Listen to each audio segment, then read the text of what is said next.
The impossible has happened. A shot on Elo. Good! The Bulls winning! You know what time it is. The most amazing, sensational, dramatic. Oh, blocked by James! LeBron James with the rejection. Holy cow! Oh my God!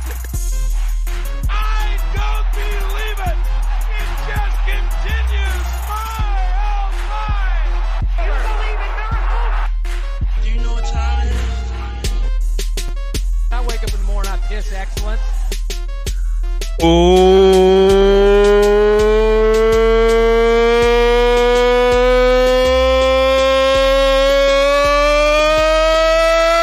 Welcome back to another episode of the Sports Hour. This is Mitch-Mo. And this is Dallen, guys. Welcome on in. It is a beautiful Tuesday evening.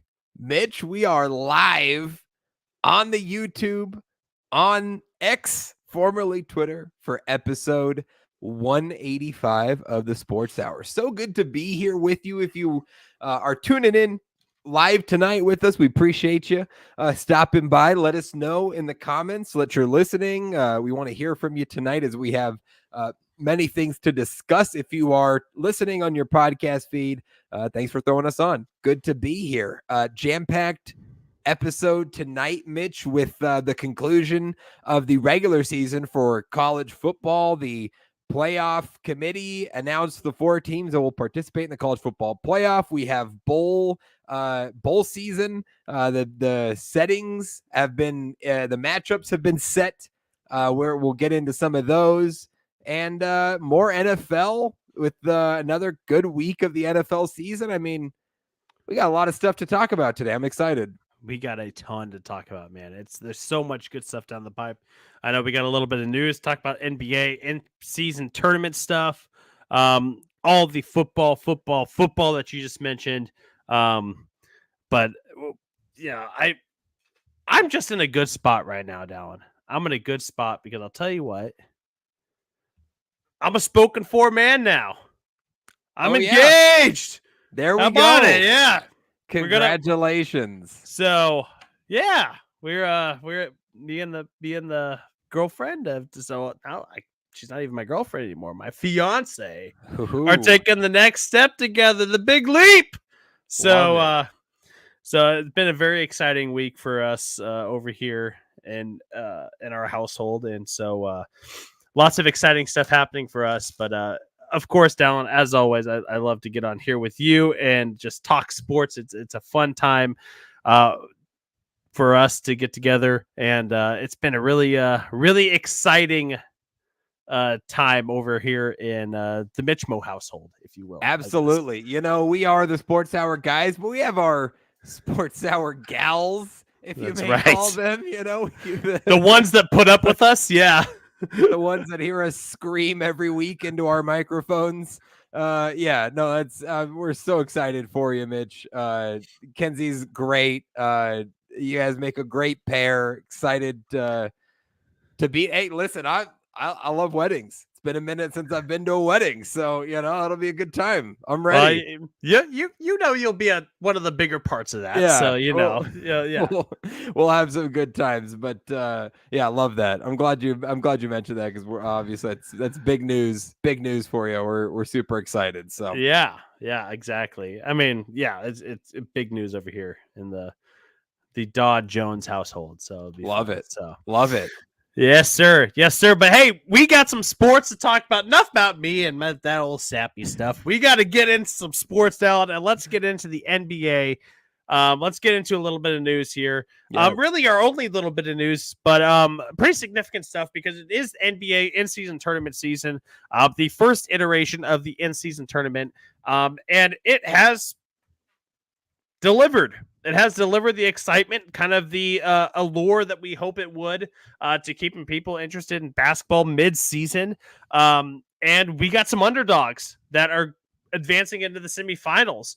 The Pacers getting it done over the Celtics, 122-112 over the Celtics. The Pelicans getting it done at a similar margin over the Kings, 127-117. Pacers, Pelicans moving on to the semifinals. Right now, we're waiting on the other Eastern Conference, Western Conference games. Suns Lakers play later tonight. Right now, the Knicks and Bucks are playing at Bucks right now, up in the third quarter with 7:27 left, 91-78.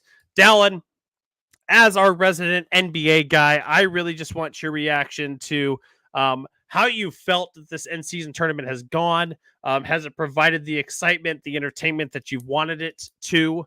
And is it, do we feel like it's providing the type of entertainment, not just to the fans, but sort of the push, the momentum that we thought it might add to certain teams going forward throughout the rest of the year? What are your initial takeaways so far through the first round? Yeah, I mean, I think the in-season tournament is working, and if you want to know if it's working, just ask Indiana Pacers fans, right? I mean, this is a season that for the Indiana Pacers, did you have many expectations coming into the season? Probably not. You got a young team. You're hoping to, build something this season. Well, you catch some fire. You do well in your play-in games. You find yourself in this in-season tournament bracket as one of those 4 Eastern Conference teams. And that was an electric game last night against the Celtics. A special shout out to Tyrese Halliburton with the triple-double in prime time and putting his name on the map. And that's exactly what I wanted to see out of this tournament, right? Again, we talked about this. We knew some of those top teams, Celtics, Lakers, Suns, like they would be there. But what about the other teams? What about like some of those mid to low tier NBA teams that are going to catch fire and be extra motivated, not only to earn that extra paycheck? I mean, look at the Indiana Pacers bench. I mean, there's guys on there not making much money. That extra $500,000 bonus is, that's pretty big. So, motivation there monetarily for some of those players. And then on top of that, guys that want to make a name for themselves, want to prove that they belong, prove they're some of the best. Tyrese Halliburton is a great example of that. And he absolutely goes off in that game. The atmosphere was electric in Indiana. You felt not only the team, but the crowd wanted that. And it wasn't playoff basketball, but it evoked playoff atmosphere. It evoked the intensity of the playoffs. It evoked that win or go home, atmosphere that we love. And it's early December. And the NBA's never done that in early December. It can't exist in the regular season. You got guys taking days off and resting, on road trips, and it just doesn't usually matter. So I think this is a huge win. Both those games last night, including the Pelicans-Kings game, was a great one. Pelicans, another team like that, working towards something, trying to prove something. I think it's absolutely fantastic. New Orleans, Indiana, they've locked themselves into Vegas. They will go to Vegas. December 7th is the next round of games. Obviously, they await their matchups here that will happen tonight. But I think it's a great success so far, and I'm excited to see if those two teams can continue a run and maybe try to win the damn thing. Yeah, it's certainly provided a lot of excitement down it. But I do really want to ask you, because we've seen over the last couple of years, kind of this new wave of young talent coming in, the Victor Wembanyama's, the Tyrese Halliburtons, the Paolo Bancheros, these guys that are coming in. Do you think that this is the beginning of a new era for the NBA? As far as like young talent goes, and maybe a change in the game, as far as maybe approach to the game goes. And I guess essentially what I'm asking is Tyrese Halliburton the best point guard in the NBA right now? Well, I mean, there's a lot of really good point guards out there, but the stats would point to yes. He's been on one even back to last year. And, you just look back on that Indiana-Sacramento trade, the Sabonis for Halliburton trade. Is there a better NBA trade out there for both teams? Like, how many times do we see both teams benefit from a trade? And there's something we talked about when that happened on this podcast. And Sabonis goes to Sacramento. They end up as the 3 seed last year. They make the playoffs. They break that drought. I mean, that's a win. That's what Sacramento wanted to do. Get a guy that can help them, get over that hump and get there. They got that. And Indiana got a superstar in Tyrese Halliburton out of it. I think, I mean, there's just so much talent in the league. It's also why this in-season tournament is great. We get to highlight some of these players. Indiana hasn't been on a prime. I don't think Tyrese Halliburton's played in a primetime game before last night. So he hasn't had an opportunity in front of a national audience to say, hey, I'm over here and I'm really freaking good, right? I mean, we know Steph, we know Giannis, we know LeBron, we know Jokic, we know these guys, but there's so much talent in this league. It's a deep league. It's why they should expand to 32 teams, because there's more than enough talent to go around. And yeah, I think this is a great example of that and what we saw with Tyrese Halliburton last night. Yeah, no, absolutely. This is great growth, a great growth move for the NBA as far as getting a fan base, keeping people interested in midseason basketball. This is absolutely a fantastic move for them, and entertaining, like you said, playoff atmosphere-esque. This is something that's going to keep NBA fans interested throughout the course of the year. That's for sure. And if you're an NBA fan, if you have been watching or maybe you haven't, let us know. We'd love to hear from you. Are you interested at all in the in-season tournament? Has it piqued your interest at this time of the calendar more than maybe years past? If you just not care at all, not followed along, we'd love to hear from you, because I am curious on the general population of NBA fans if this has helped with the interest in the NBA at this time of the calendar. Absolutely. Let us know. Get us on here. Get us on Instagram, wherever you can reach us. We'd love to hear your input for that. Dallen, moving on from the NBA, it's time for a little NFL recap. Week 13. The season is. We're there. We're at the tail end already, and it hurts me so bad because you wait so long for football to get here, and then it's come and gone before you even know it. But we're at week 13, Dallen, and we're going to get into our NFL recap, superlative style, just like the way we like to do it. And we're going to start with our most impressive team. And Dallen, I'm going to let you take the reins on this one to kick us off with our most impressive team of the week. Okay, yeah. I debated a couple teams here. I'm going to go with the Sunday night winner, and that is the Green Bay Packers. I mean, honestly, a couple impressive weeks for the Green Bay Packers, right? Knocked off Detroit on Thanksgiving in Detroit in what was a really impressive performance by Jordan Love in that offense. And then Sunday night hosting Patrick Mahomes, the defending champion Chiefs, and Packers get it done 27-19. Jordan Love, 25 for 36, 267 through the air and 3 touchdowns. He's really come into his own over the last couple of weeks, which is fun to see. You saw it in the beginning of the season, those flashes. He looked really good those first couple games, and then it kind of hit a lull. The Packers hit a lull, and it seemed like, okay, maybe they've come back down to earth. Maybe this is where more or less where they'll be, but they've really turned it on and improved to 6-6, put themselves squarely in the playoff race in the NFC. And Chiefs are no joke. Chiefs are a really good team. And to hold that offense to under 20 points, 3 sacks on the day for the defense. They had an interception. And then again, the effectiveness, the efficiency on offense, I think has been particularly impressive to me. No Aaron Jones. He's been out for a couple weeks with injury.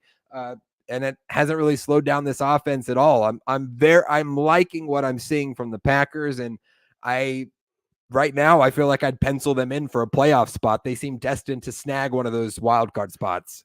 Yeah, I don't like you saying that at all, one bit. Anyway, but objectively speaking, though, yes, the Packers have been impressive. With kind of what seems like a lack of talent on the offensive side of the football, without Aaron Rodgers there, the guy that makes any sort of offense astronomically better. They have done very, very well. Jordan Love was impressive last night. You mentioned the numbers. You mentioned the loss of Aaron Jones and, how that's maybe affected the offense. But A.J. Dillon has filled in exceptionally well. Quadzilla is what I would like to call this guy because he is a grinder in the backfield. But last night, he was 18 for 73, 4.1 a carry. Didn't have the touchdown, but this is a guy that can grind out yards for you. If there's anything out of this game, though, I'm worried about the Chiefs. I'm worried about the Chiefs. This seems to be a team that's so well run and so well led. They lose a little bit of talent, and now it seems to kind of fall off the rails a little bit. And they're not the team that we think that they're going to be. You can almost pencil the Chiefs in at the beginning, over the last 5, 6, 7, 8 years, you can pencil the Chiefs in as a perennial playoff team. They're still that, but you're kind of worrying about them being in an AFC championship conversation. This is more indicative to me as, of I'm a little bit more worried about the Chiefs than I am, impressed with the Packers. Yeah, fair enough. Who did impress you this week? The San Francisco 49ers did Yeah. impress me. I mean, the 49ers were impressive. Getting the big win over the Eagles, 42-19. Deebo Samuel just said last year, if Brock was in, we'd be winning this game. They got, blown out in that NFC Championship game. Fast forward to now, Brock Purdy's in the game, and it's a completely different story. 42-19 over the Eagles. Impressive stuff from the San Francisco 49ers. Brock Purdy, 19 for 27, 314 and 4. Christian McCaffrey, 17 for 93 and a touchdown. Deebo Samuel gets one in on the ground as well, as also accounting for 2 receiving touchdowns. The San Francisco 49ers team is the best team in football. And I think when you match them up against the Philadelphia Eagles, a team that was in that same conversation of, are they the best team in football right now? Pairing those two together, it made it pretty clear and definitive to me who the best team in football is, who you should be most afraid of to see when come playoff time, and that's the San Francisco 49ers. Yeah, San Francisco is just a well-oiled machine, and when it's running at full capacity, it is unstoppable. It really is. When they are healthy, when they have their dogs, when they have all their offensive pieces for Brock Purdy to distribute the ball to, it seems like easy work for them. It's like really incredible. Oh yeah. The problem that we've seen at times this year, and for them moving forward, it's what happened to them in the playoffs last year, is what happens when you don't have all those pieces. What happens if you can't stay 100% healthy? What does that look like? But this was certainly a statement game. I mean, they were favored on the road, right? We talked about that in our picks last week. Like, wow, San Francisco's favored in Philly by it wasn't by a point or two. I think it was 5 or 6 points. I mean, Vegas was right on that one. Vegas is usually right when it comes to those lines, and they nailed it on this one. And this is fitting, Mitch, because my most disappointing team this week was the Philadelphia Eagles coming out of this loss. But I will say, this is exactly what the Eagles needed to happen, in my opinion. They needed a game like this against a really good team. They'd only lost one game. They only lost one game this year in a fluky game to the Jets. That was the only loss on the season. And they played some really good teams, and they had gotten it done. They had, in miraculous fashion, in dominant fashion, they had just gotten wins. And then it all came to a halt on Sunday against the Niners at the Link, and they got their asses handed to them. And it's exactly what this Eagles team needed, and it's exactly the motivation they're going to need throughout the rest of the season and all through the playoffs until these two teams meet in the NFC Championship game and they get their chance at revenge. So I love that for Philly, and I love that for San Francisco, because it sets up hopefully a really good matchup in the playoffs. But yeah, I mean, this Eagles team, listen, I think the defense has definitely taken a step back from what we saw last year. And it's not that the talent still isn't there, but defense is one of those things, one of those stats that isn't, you can't carry over season by season. It just doesn't happen. It's more of a fluky stat. You can consistently score points. So we see that over time. Offense can carry over season after season after season. The defense, it just doesn't really work like that. You have a really high, and it's usually going to take a step back. And it seems like this year, I mean, and not just in this loss, you can look at the box scores, the way that Philly has won. The defense has taken a step back from that dominant defense we saw that took them to the Super Bowl last year. So how do they balance that out? Jalen Hurts and the offense need to step up in a bigger way, need to be able to put points on the board more consistently, run the ball more consistently. And if they do that, I think they're going to be okay. I'm not too worried about Philly. I think these are the best two teams in the league. I do believe we're going to see them against each other in the NFC Championship. And then in that game, it's anyone's game. At that point, Philly still has the best record in the NFL. If they can maintain that, they'll get that home field advantage, which would be huge. But I do think this was a perfect thing for Philly to get their ass kicked now. 5 games left in the season. You got Dallas this week, but then it gets really easy for the Eagles after that. So then you can kind of just, all right, let's hunker down. Let's get her done, get to the playoffs, get our mojo right, and then look forward to hopefully this rematch at some point. Yeah, I think getting your ass kicked is perfect for any great team. Mm-hmm. Any great team. I want to bring up the 85 Bears in this one because they got their ass kicked in 85 on Monday night by the Miami Dolphins. Dan Marino and the Dolphins with the Clayton brothers, with the Marks brothers, Mark Clayton and Mark Duper, absolutely torched them on Monday night. I think they came into that game like 10-0, 11-0. They wound up getting a loss. But that's exactly what that team needed because it's a wake-up call. It's a wake-up call to go, hey, we can get beat on any night. And as good as we are, we still have to keep ourselves focused. I think this is the best thing that could have happened to Philadelphia. I know Philadelphia fans would have loved to see a W last week, but best thing that could have happened to them was to get their ass kicked by a really good team just to kind of refocus themselves. But when it comes to disappointing teams, Dallen, I'm going to take the low-hanging fruit, the New England Patriots. Yeah. I mean, this is bad. This is bad news over in New England. And Bill Belichick, I think if there was any thought to whether or not he was going to continue to be that coach next year or beyond, it's gone now. If I'm Bill, I'm leaving. I'm leaving at the end of the year. You don't leave now. You ride out the rest of the year, right? Keep some dignity, keep some honor to your name, ride out the rest of the year, but don't ditch early. Don't ditch early.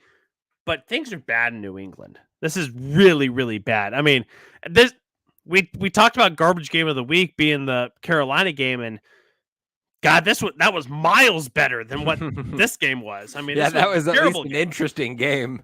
This one not at all. Somehow this New England team beat the Bills earlier this year. How the hell? I don't know. How the hell did that happen? And you're looking at 3 straight weeks, Mitch, where the Patriots defense has held their opponent to 10 points or less, and they have not got a win. This offense has scored 13 points over the last 3 weeks and has gotten 0-3. They're on a 5-game losing streak. Benched Mac Jones for Bailey Zappi, and it hasn't looked much better. And it's down bad time for the Patriots. We were waiting for it to happen, right? Post Brady. They had the first post Brady year, Mac Jones as a rookie, and things looked great. And it was like, oh shit, are they just gonna like roll right back into another, competitive era for the Patriots? But we've seen it slowly since then, just kind of falter. And this, I mean, if this ain't rock bottom, God, I pray for Patriots fans to see what rock bottom may look like. This is bad. But the good news for Patriots fans is you're going to end up with the top pick next year. You can go draft that quarterback that's not Mac Jones, a quarterback of the future, and then hopefully reset that thing with a new head coach. You got to nail that hire. All that is very important. You've had Bill Belichick there for so many years that transition is going to be a very interesting one and a very important one. But yeah, the Patriots make me feel better about being a Panthers fan. And that's saying because we're way down. They make me feel better about being a Bears fan too, man. I'm with you. At least we have someone else to look at and say, hey, they suck too, and maybe worse. You guys suck worse than we do. That's awesome. Yeah. Dallen, overreaction of the week. I'm gonna let you kick it off. Okay. Yeah. Go ahead. You go first on this one. Oh, okay. All right. You kind of had a tie into what we were talking about a little bit earlier. Yeah, I did. And I think the Chiefs, I still think they're a great team. and they're so well run. Andy Reid would be a top 7 coach of all time in the NFL for me. Just with the excellence that he has run every organization that he has come into. But my overreaction this week is that the Chiefs will make the playoffs. They will make the playoffs. You can't not have them make the playoffs, but they'll be bounced in the first round. Okay. And it's because they're not tough enough. They get the snot beat out of them, and they go up in the corner, and they curl up, and they cry. I don't think this team is built for a long run anymore. And you look at the teams that they're losing to. You look at the teams that are tougher teams that are playing them really close, and they're just not squaring up to that big top opponent anymore like they used to. So I think the Chiefs, man, they'll make the playoffs, but if it's a first round bounce, I'm not going to be surprised one single bit. Okay. Yeah. I'm not going to say it's a huge overreaction. I'll say maybe a little bit of an overreaction. Their 4 losses on the season have come to Packers last week on the road against the Eagles in that game a couple weeks ago. They lost at Denver. That was definitely their worst loss, 24-9. And then they lost the opening game of the season, 21-20 to the Detroit Lions, who are a 9-win team. That's 3 losses by 1 score. And those are all pretty good teams, all over 500 or better. All could be maybe playoff teams. We'll see how Denver and Green Bay handle it. So I think, but it's just not what we're used to seeing. And so I understand the being more down on Kansas City. The defense has looked better this year. The offense is a giant question mark. But when it comes to playoff time, I just feel like Mahomes is one of those guys that just finds a way to get it done, right? Like, no matter what it looks like around him, no matter how ugly it may have looked like during the regular season, you get Mahomes in a playoff setting, and he's just the kind of guy that just finds a way to get wins. So I'll say maybe a bit of overreaction depending on the matchup they get in the first round. I don't think it's out of the question. I don't think we need to pencil them in an AFC championship. I definitely think there's teams like Baltimore and Miami that deserve a lot of respect in the AFC and should be favorites over Kansas City at this moment. I get what you're saying. I get where you're at right now. Yeah, I mean, let's say they match up against Jacksonville in the first round. Well, they wouldn't. Jacksonville would get would win their division, so Kansas City would end up with a wild card team. So you're looking at now the wild card teams in the Denver. AFC. I mean, let's say Denver, Indianapolis, Cleveland. I think those are the 3. Oh no, Pittsburgh, Cleveland, Indianapolis. Those are the 3 wild card teams right now. And Jacksonville's not even a lock because if Houston wins that division, sure. Houston and Indy are only game back, so I guess that's true. But yeah, I mean, I feel like, again, I don't think it's out of the question. I don't think they're a lock in the ways that we are used to Kansas City being a lock. Like you said, we used to be able to just pencil them in, right? Like they're going to get to the AFC Championship game and probably the Super Bowl. I think so far this season, you're right. I don't think that that's the case, and certainly not a lock to get out of the first round. Yeah. Yeah. Okay. I like it. All right. My overreaction, Mitch, Chiefs adjacent, former Chief, Tyreek Hill. He should be the MVP favorite right now. I'm not convinced that any quarterback has done enough this season that's far and away doing enough to be the MVP right now. And Tyreek Hill is at an historic pace on the season. 93 receptions, 1,481 receiving yards, and 12 touchdowns. That 1,481 receiving yards with 5 games remaining. He's only 485 yards away from breaking Calvin Johnson's single season receiving record, which sits at 1,964 yards. So if he gets less than 100 yards a game over the last 5 games of the season, he will break that record. Now, he gets an extra game because the NFL's added an extra game, and that certainly helps. But he's at a historic pace right now on this season, Tyreek Hill is. And again, I don't think there's a quarterback out there that's so obvious that they should win it at this moment. I mean, I think you could mention 4 or 5 quarterbacks that could be in the mix, could be a favorite, for the MVP right now, but I don't think anyone's running away with it at this moment. So I'm looking around at Tyreek Hill about to set records in the NFL and say, why not him? Why, like, if he hits 2,000 yards on this season, he's getting my MVP vote. So that's where I'm at. You cannot turn a blind eye to record-setting performances. You just can't. We've talked about the MVP being a quarterback's award over the last 5 years, however long we've done this podcast. And it's a quarterback's award. It's a quarterback's award. Damn, Tyreek. I think even you take that extra game away from him, and he still might give that record a run. 485 in 4 games. He could definitely do that. I mean, that's nuts. It's nuts what this guy is doing. Not an overreaction at all. And I think it's completely justified to put him as the favorite. And I think if there's quarterbacks, when we start to look at like betting odds as far as MVP voting goes, betting odds that are above Tyreek Hill, I think that's blasphemous. I mean, it's just it's out of control. The bias that goes to the quarterback, if that's the scenario, because Tyreek Hill has by far and away been the best player in the NFL by far this year. Not even a conversation. Yeah. Not an overreaction at all. Not an overreaction at all. And Dallen, I'm going to stick with this because my MVP of the week last week was Tyreek Hill. Yeah. An outstanding and dominating performance last week against the Commanders. Now, granted, they are playing the Commanders, but this was a fantastic performance again by him. 5 receptions for 157 and 2 touchdowns. Just continuing to be the big play guy that he always has been. He doesn't have to blow you away with the reception numbers, but he'll burn you every single time he gets into open space. He is my MVP of the week, Tyreek Hill. I love it. Tyreek putting up like Randy Moss numbers.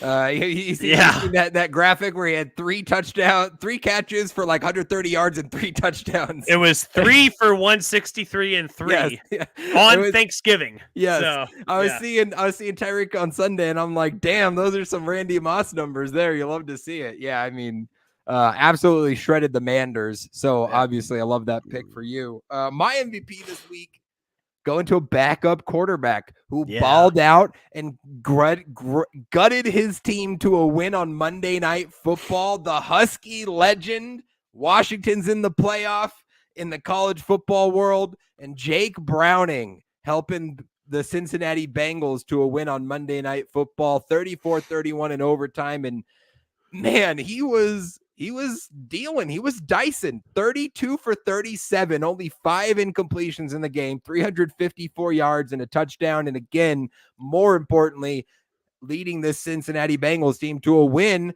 when just a few weeks ago on Monday Night Football, when I think it was Monday night, or maybe it was a Thursday night game, when Joe Burrow went down, it was like, oh man, season's over, right? Count them out. Cincinnati's 6-6. They're in that mix. They're in the hunt for a wild card spot still. And if Browning is playing, I mean, maybe not at this level, but if he could be efficient enough, I mean, he's got the weapons to throw to on that team. They've got a solid enough defense. Jake Browning, extremely impressive. I thought he deserved the shout out this week. Exceptional efficiency by Jake Browning. I mean, exceptional. Just a fantastic job. I think I was talking with you, was it last night? I said, I thought Jake Browning graduated from Washington like in 2014. I didn't even realize he had only been in the league. I feel like he's been in the league so much longer, but he hasn't. Great performance from Jake Browning.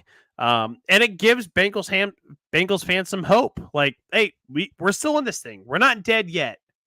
Don't put the dirt on top of us yet. We're still here. We're still here. Jake Browning is going to keep that Bengals playoffs hope alive. That's for sure. Yeah. Dallen, the Big L, the award no one wants to win. Yeah. But we give it out every week. I'm going to go with Bill O'Brien.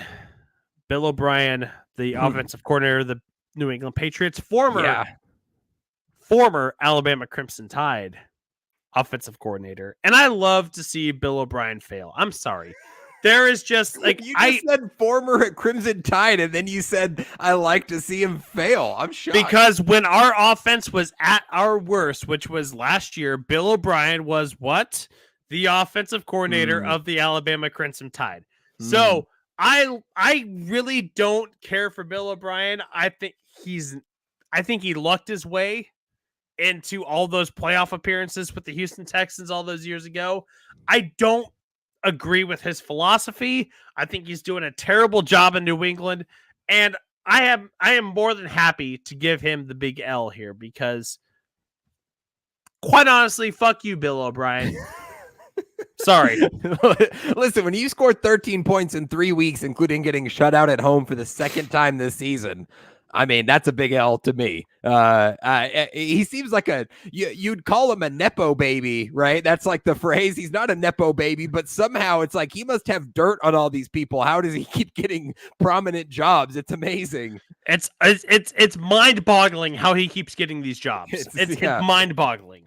It really is. It really is. That's a great pick, Mitch. My big L this week is going to the New York Jets and their quarterback room drama. Yeah, we know a couple weeks ago they moved on from Zach Wilson. They bench him to third string, and they give it over to Tim Boyle, who doesn't help at all because it's not a quarterback issue. It's a team issue. It's an offense issue. It's an everything issue with the New York Jets, clearly.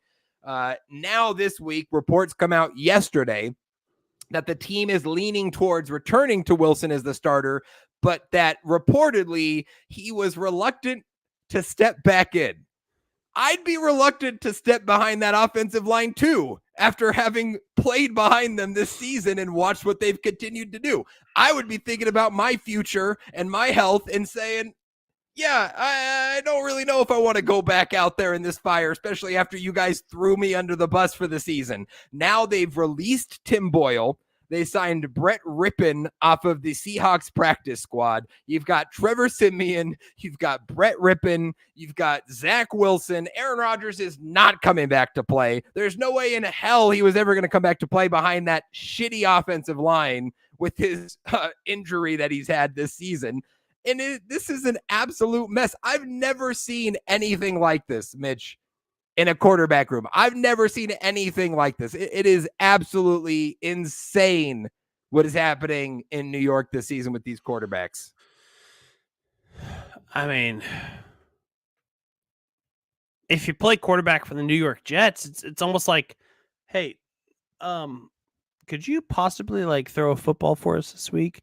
But also, like, just a heads up, little part of the deal here. You're going to get the shit knocked out of you while you do it. Yeah.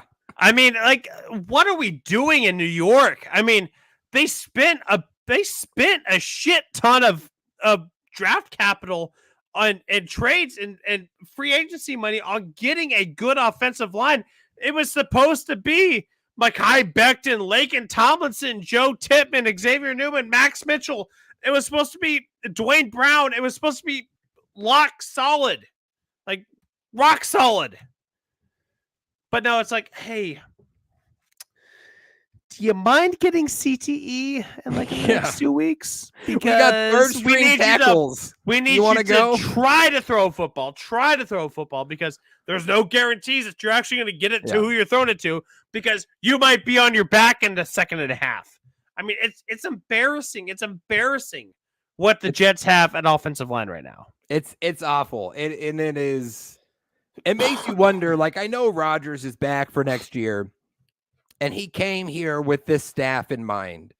But you have to wonder if Robert Saleh and this staff can survive this season with their jobs intact for next season. Like, how do you bring them back and just be like, well, Aaron Rodgers is healthy now, so we'll be good? Like, if you're Woody Johnson, though, how do you bring these guys back?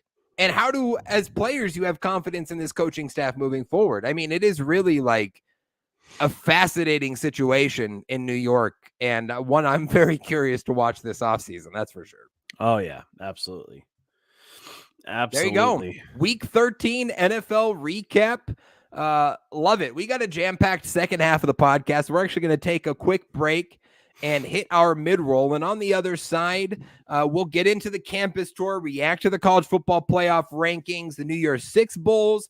We'll even hold ourselves accountable to what our preseason predictions were, what we got right, what we missed, all that and more on the other side. So stick around and we'll be right back.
Oh, welcome back to the Sports Hour with Mitch-Mo Dallen. So glad you stuck with us to the break. More football.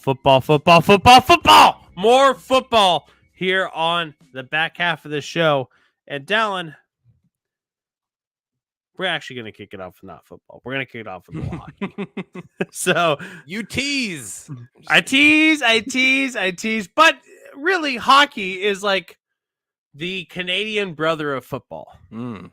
That's I would say. the way to put it. Yeah. Like it's football on ice. We love the physicality. We love the physicality of these games. Hockey, NHL, the Kraken. We're the official podcast of the Kraken. We have to give an update on our Kraken. And Dallen, the boys are in a bad spot. 8, 12, and 6 so far through the year. 2-1 over the last week. Can we please get a win at one point? And I think you mentioned something about playing the Sharks every week. And maybe we might get a win every now and then. But damn, things are not good right now in the Emerald City. Yeah, Kraken on a losing streak right now. Haven't won since we beat the Sharks 7-1. It's 5 straight games that we've lost. 2-1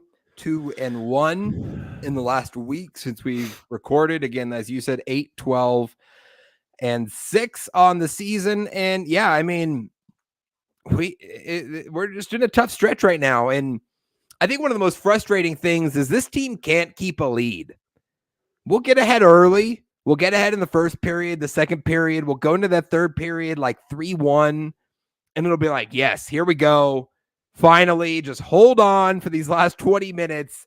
We'll give up 2 goals. We'll go to overtime. We'll lose. I mean, and it's like every time this season, it feels like that's how these games have gone. And at a certain point, you just got to flip the switch. We'll see if this team can flip the switch. Again, it's still early, but not what you want to see. Not what you want to see. No, not at all. Not at all. But a lot of puck left. Of puck left. Yeah. So We're in an okay spot.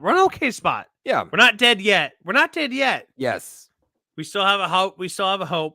Probably not a top seed, but we can get a bottom seed Mhm. in that NHL playoffs. So still a lot of puck left for the Kraken, and we'll keep you guys updated on our boys weekly, as we always do here on the Sports Hour. Dallen, time for the campus tour. And it's going to look a little different this week because conference championships have come and gone. And we now know who is in the college football playoff, who is left out. We know who the New Year's Six bowl games are. And so moving forward, the campus tour is going to look a little bit different. But, Dallen, I think we should start off with maybe a little recap of how the college football or how the conference championship games went and how we got to where we are right now. Yeah. Not pretty, I'd say pretty chalk conference championship week in the Power Five outside of maybe a few games. Had a really good thriller in the Pac-12, the final Pac-12 championship game, at least of this iteration, between Oregon and Washington. Washington came out in dominant fashion in the first half. Oregon made it a game, but Washington prevailed 34-31. They earned the perfect season. That earned them a spot in the playoff. The big upset, the really big game to talk about was Alabama and Georgia in a great SEC championship game at Mercedes-Benz Stadium. Alabama prevails 27-24. They led this thing 17-7 at halftime. Georgia put up 2 touchdowns in the fourth quarter, tried to make a comeback, but not enough for the Bulldogs. The three-peat not in the works.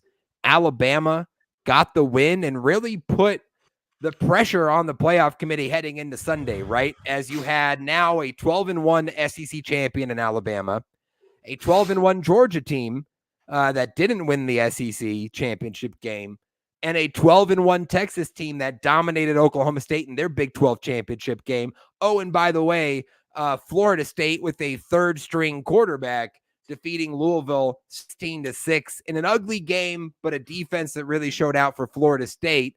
It put us in the position going into Selection Sunday what the committee was going to do. We knew an undefeated Michigan after they shut out Iowa. No surprise there in the Big Ten championship. An undefeated Washington champion. You knew those two teams were going to be in. What was it going to look like for those final 2 spots? Who would the committee put in? And the reveal came on Sunday. You've seen it already. Michigan, number 1. Washington, number 2. Texas, the Big 12 champion, at number 3. And Alabama, the Crimson Tide, getting that 4th spot over the undefeated Power 5 champion, 13-0 ACC champs in Florida State. First time in the 14 playoff era that we've had an undefeated Power 5 champion left out of the playoff. And there have been a lot of reactions since then, and justifiably so. We asked you on our Instagram. If you follow us on Instagram, you saw it. You may have voted. If you don't follow us on Instagram, go do that at the Sports Hour, guys. But we asked, do you think the committee got it right with the 4 teams that they selected, Mitch? And it is an overwhelming vote, 86% to 14%, that no, the committee did not get it right. I feel like what most people, and we didn't ask this specifically, but I'm guessing most people are leaning towards the fact that Florida State was left out and that Alabama was put in. And listen, we've got a resident Alabama fan, courtesy of the College Football Matchmaker, on this podcast. And we know how you feel about this. So let's talk about both sides. Yeah. I'm on the opposite side. So let's have a discussion about this on why the playoffs ended up the way they did. Again, Michigan, Washington, Texas, Alabama. Those are the 4 schools that'll be competing in the college football playoff. Mitch, your reaction to it. Why did the committee get it right? So, in my personal opinion, and this is me being unbiased towards Alabama, I know a lot of people are going to say, bullshit, you're not being unbiased towards Alabama. But this is really me being in an unbiased opinion. It sucks that Florida State is an undefeated conference champion not getting into the college football playoff. It sucks. It sucks. I wish they were in. However, you have to look at what got them there to what got them to this point. You have to look them there, what got them there to this point. And I'm going to pull this up because Florida State was 13-0. Key wins against LSU, Louisville, and Clemson. Okay, well, Alabama has one of those key wins, right? They have a win against LSU. They also have a strength of schedule going in at 55th in the country. That's mid-tier. That's almost dead nuts, middle of the pack as far as strength of schedule goes. Alabama, 5th strongest schedule in the country throughout the course of the year, with key wins against Georgia, the undefeated defending national champions, Ole Miss, and LSU. Their only loss comes against Texas, who is also a playoff team. Mm-hmm. It sucks. It's not right. You would, if I could make the change right now, I would put Alabama at 3 and Florida State at 4. Leave Texas out. But the fact of the matter is that the College Football Playoff Committee, as we know it, always is trying to get the best playoff game possible.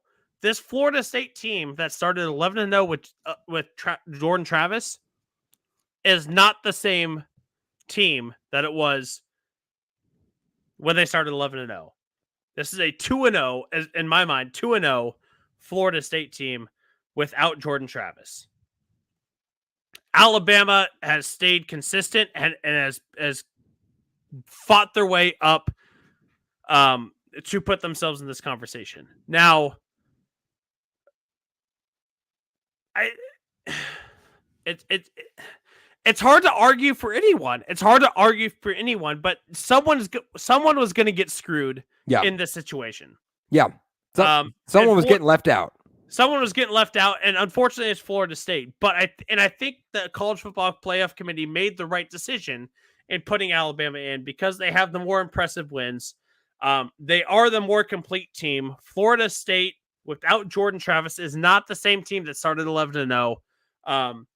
And we're going to have probably the best semifinal matchups that we've ever had in college football playoff history, with Michigan against Alabama and then Washington against Texas. It's going to be the best matchups that we ever had. That's what their job is to put the best teams possible in that Final Four. I don't know if Florida State right now is going to be that team that is going to be part of that best four that we can put forward. So that being said, that's why I'm behind Alabama getting in at number 4. Yeah, obviously I'll share my thoughts. I have one question for you though before I get into some of my thoughts. If Florida State was 13-0 with a healthy Jordan Travis and Texas is locked in at the number 3, does Florida State deserve to be in at 4 over Alabama? Yeah, they do. You would say a 13-0 Florida State with Jordan Travis because that's get in over the SEC champion. Because that's a different team. Yeah, listen. I agree with you. I think this goes. I obviously have a lot of thoughts on this. There's sort of two camps in this, and I think that's the problem. There's a problem with the committee. First off, the fact that we just have a group of people deciding the 4 teams at the end of the season seems arbitrary. If we're going to just decide who we like the best at the end of the season, why are we playing games? Why do you sit there for weeks and give us all the criteria that a team has to meet, right? And this is what they've done for years. Well, you have to win your conference. Well, you have to, play a good non-conference. Well, you have to go undefeated. And then when a team does all that, it's still not enough, right? Because there's other factors to it. As you said, it's about what's going to be the most entertaining. So what is the playoff committee really doing? Is it the most deserving team, or is it the teams we want to see, right? If it was the most deserving team, based on their words, based on their criteria, there's no reason to leave out a 13-0 Florida State team. Whether they have a second string, third string, doesn't matter. We saw an Ohio State team in 2015 with a third string quarterback win the national championship. I know the Cardale Jones thing. Yeah, I got it. If it's about the qualifications, then there's no justification for leaving Florida State out. But as you said, it's not about that.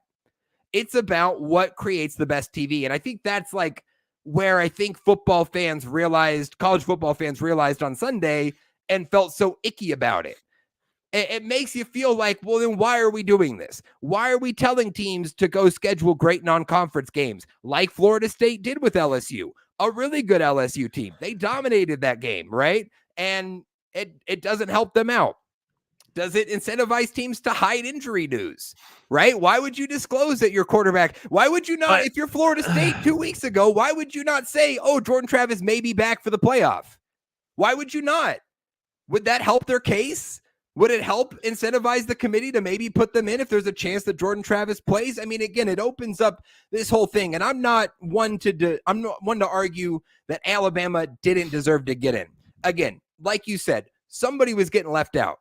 Texas was going to get left out. Alabama, Florida State. One of those teams had to get left out because there's only 4 spots. That's why my little headline here on the podcast tonight is can't wait for the 12-team playoff, because this is why we wanted expansion. The playoff committee hasn't run into this issue yet in the history of the college football playoff, right? Most years, it's pretty chalk at the end what 4 teams need to be in. It's pretty cut and dry. They make their decision, and we haven't had the drama until this year. This is part of the reason why we want to see an expanded playoff, because there are more deserving teams than just 4. We want to see these teams get a shot at each other. We want to see these matchups. And obviously next year we'll have 12 teams. This won't even be a debate. Florida State will be bummed they didn't get a bye, but they'll still have a shot at a national championship, right? But I think that was where my frustration came. If the requirements were all there, if you've laid out over years and made it so important, this criteria of what it takes to qualify,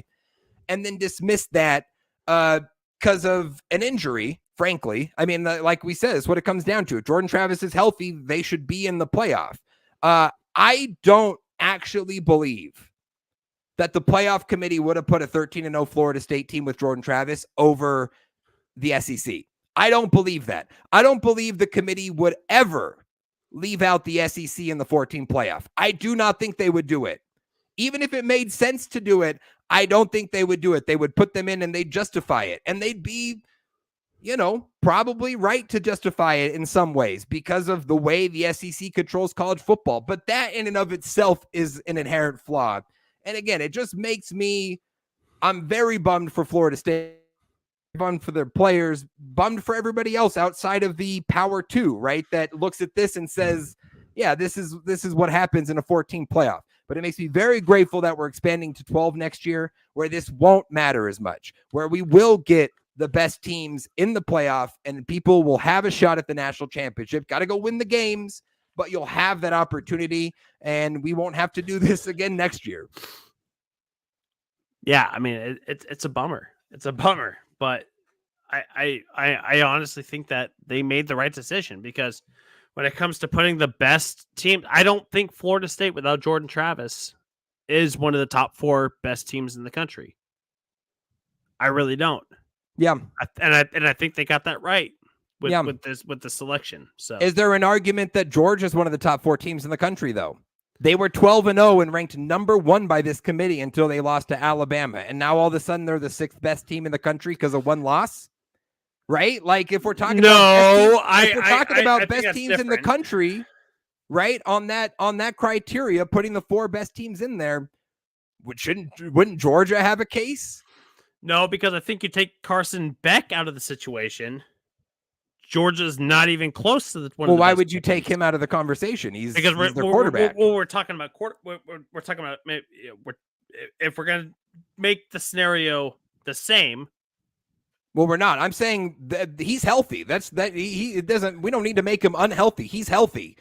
If Georgia was the number one team in the country before they lost by 3 points to Alabama in the SEC championship game, how are they not one of the 4 best teams in the country this week? How do you move them all the way back to 6? If the committee is out there to put the 4 best teams in there, I mean, based on that criteria, like, well, I think Alabama was better. I think Alabama was better than them the whole year. So I'm not saying over Alabama. I'm saying like they should be in there though, right? On that criteria. I mean, that's where it gets, again, if you don't have parameters, if you don't have criteria for what qualifies and you're just going based on the best 4 teams. Well, if Alabama lost to Texas, but Georgia lost to Alabama, then they're still on the outside looking in. Even if they were number 1 literally last week. They were the best team in the country because according they were. to this committee. And they were. And 1 loss by 3 points moved them down 5 spots. I mean, that just doesn't make sense to me if we're talking about best teams in the country. So again, I mean, at the end of the day, like we've said, somebody was getting left out. That's why we need 12 teams. That's why we need 12 teams in the playoffs. That's why we need 5 Power 5s that automatically qualify, give a spot for the group of 5, give the at-large bids for chances for everybody to make it and to actually get the best teams in there at the end of the season. And it's going to make it way more entertaining next year. I mean, obviously these matchups are great. Don't get me wrong. These matchups are fantastic.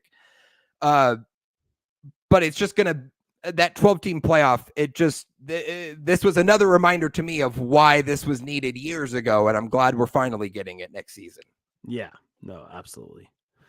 Absolutely. So there you go. Let us know your thoughts. Again, you voted on the poll. We appreciate you if you voted on Instagram, but let us know your thoughts on, what was it right? Was it wrong? If it was wrong, was it Florida State who deserved it? Was it Georgia or somebody else you think deserved to get in? We'd love to hear from you on that.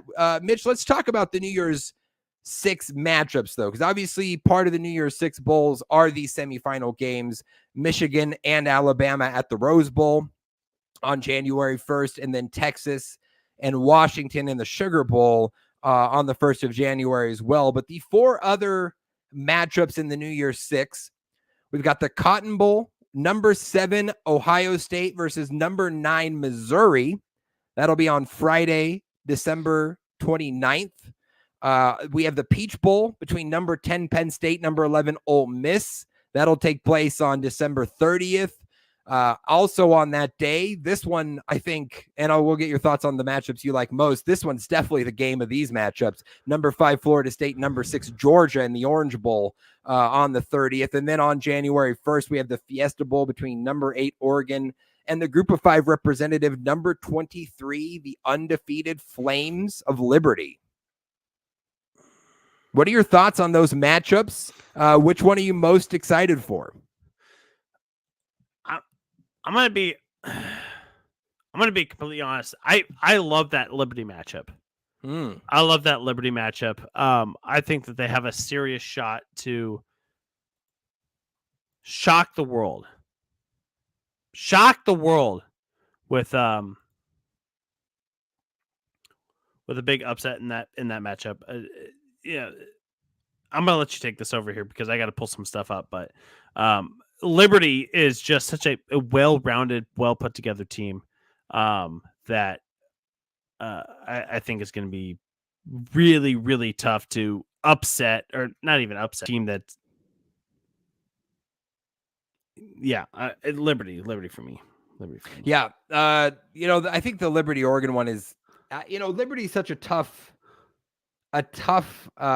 evaluation, right? 13-0 Conference USA champions, great offense this year. They were 133rd out of 133 teams in strength of schedule. They played the easiest schedule in all of college football this year. And so it's one of those things where I love that they get this opportunity, and deservedly so. You win all your games, you should get a shot, right? That's the same argument we kind of make for Florida State, right? You go 13-0, you deserve an opportunity.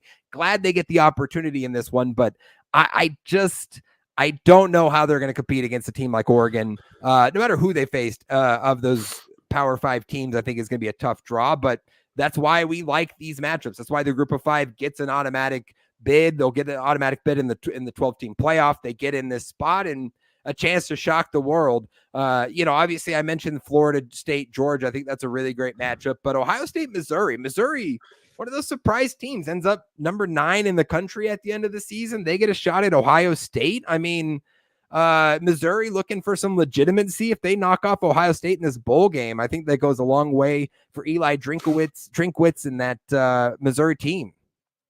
Yeah. Huge opportunity for Missouri to kind of solidify that program and legitimize that program as one of the top ones in the country as they take on number 7 Ohio State. That's for sure. No doubt. Mitch, let's talk about the Heisman Trophy finalists. We've been doing our Sports Hour watch for the Heisman over the past second half of the college football season. Last week, we had our rankings for our final 3. Jane Daniels, Bo Nix, Michael Penix Jr. in that order. The 4 finalists for the Heisman Trophy were announced, the guys that will be in New York for the ceremony, and it is those 3 quarterbacks.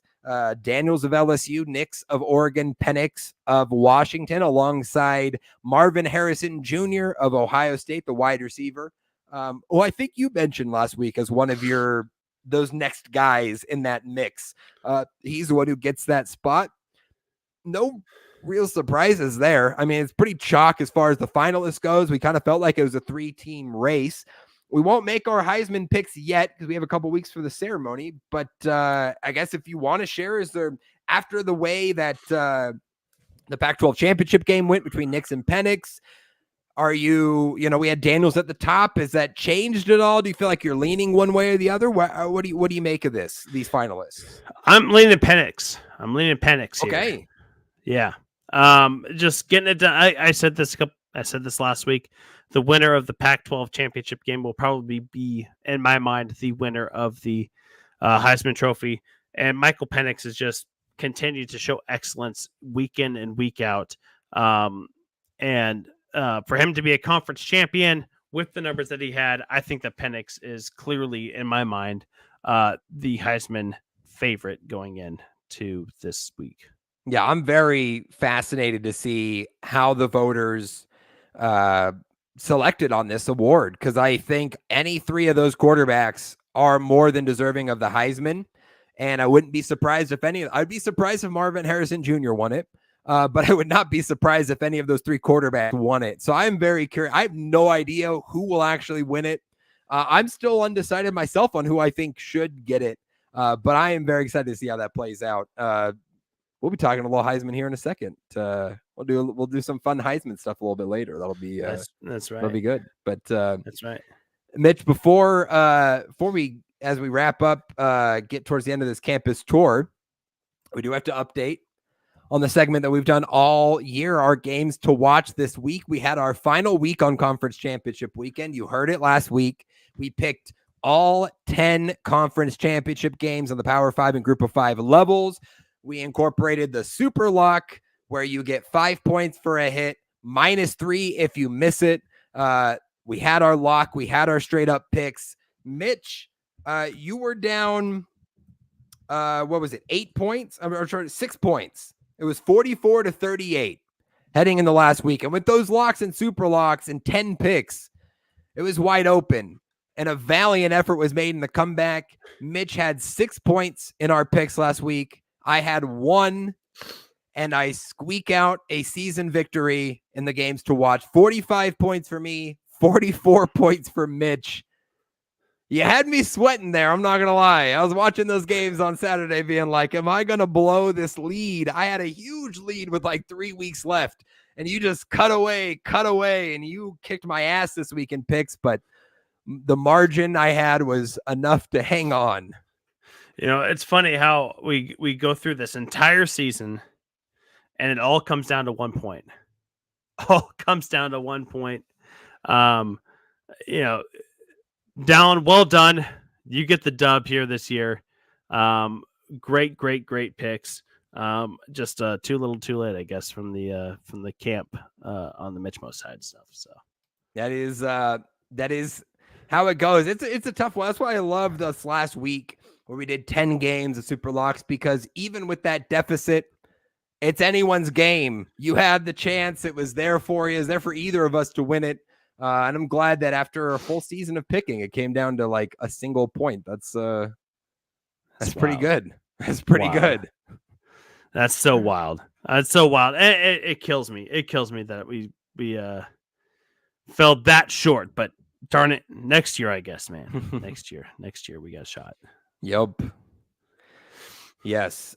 Mitch, let's do this. We're gonna look back at our college football preview a bit.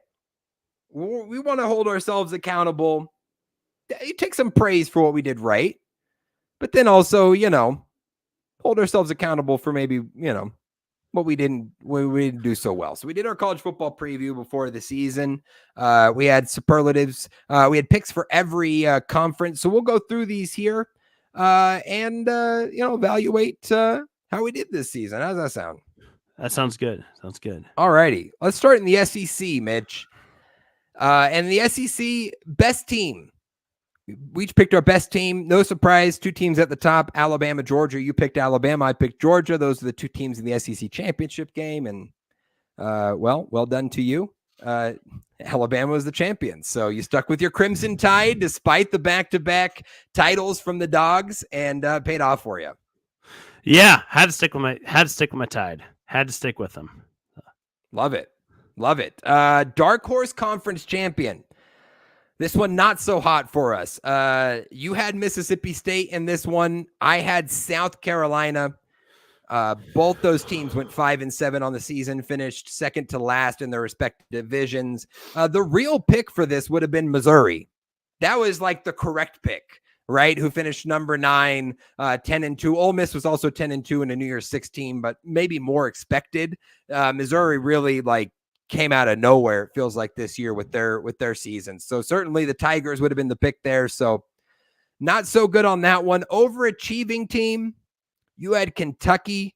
I had Arkansas. Kentucky went 7-5 on the season. Arkansas 4-8, bottom of the SEC West. Big whiff for me with the Razorbacks. Kentucky had a good year, but maybe not overachieving. 7-5 is probably not overachieving for the Wildcats. Yeah, no, that's probably about where we thought we were going to be. So yeah, probably chalk for that. But we did better in some of these other conferences. Best player, you had Brock Bowers.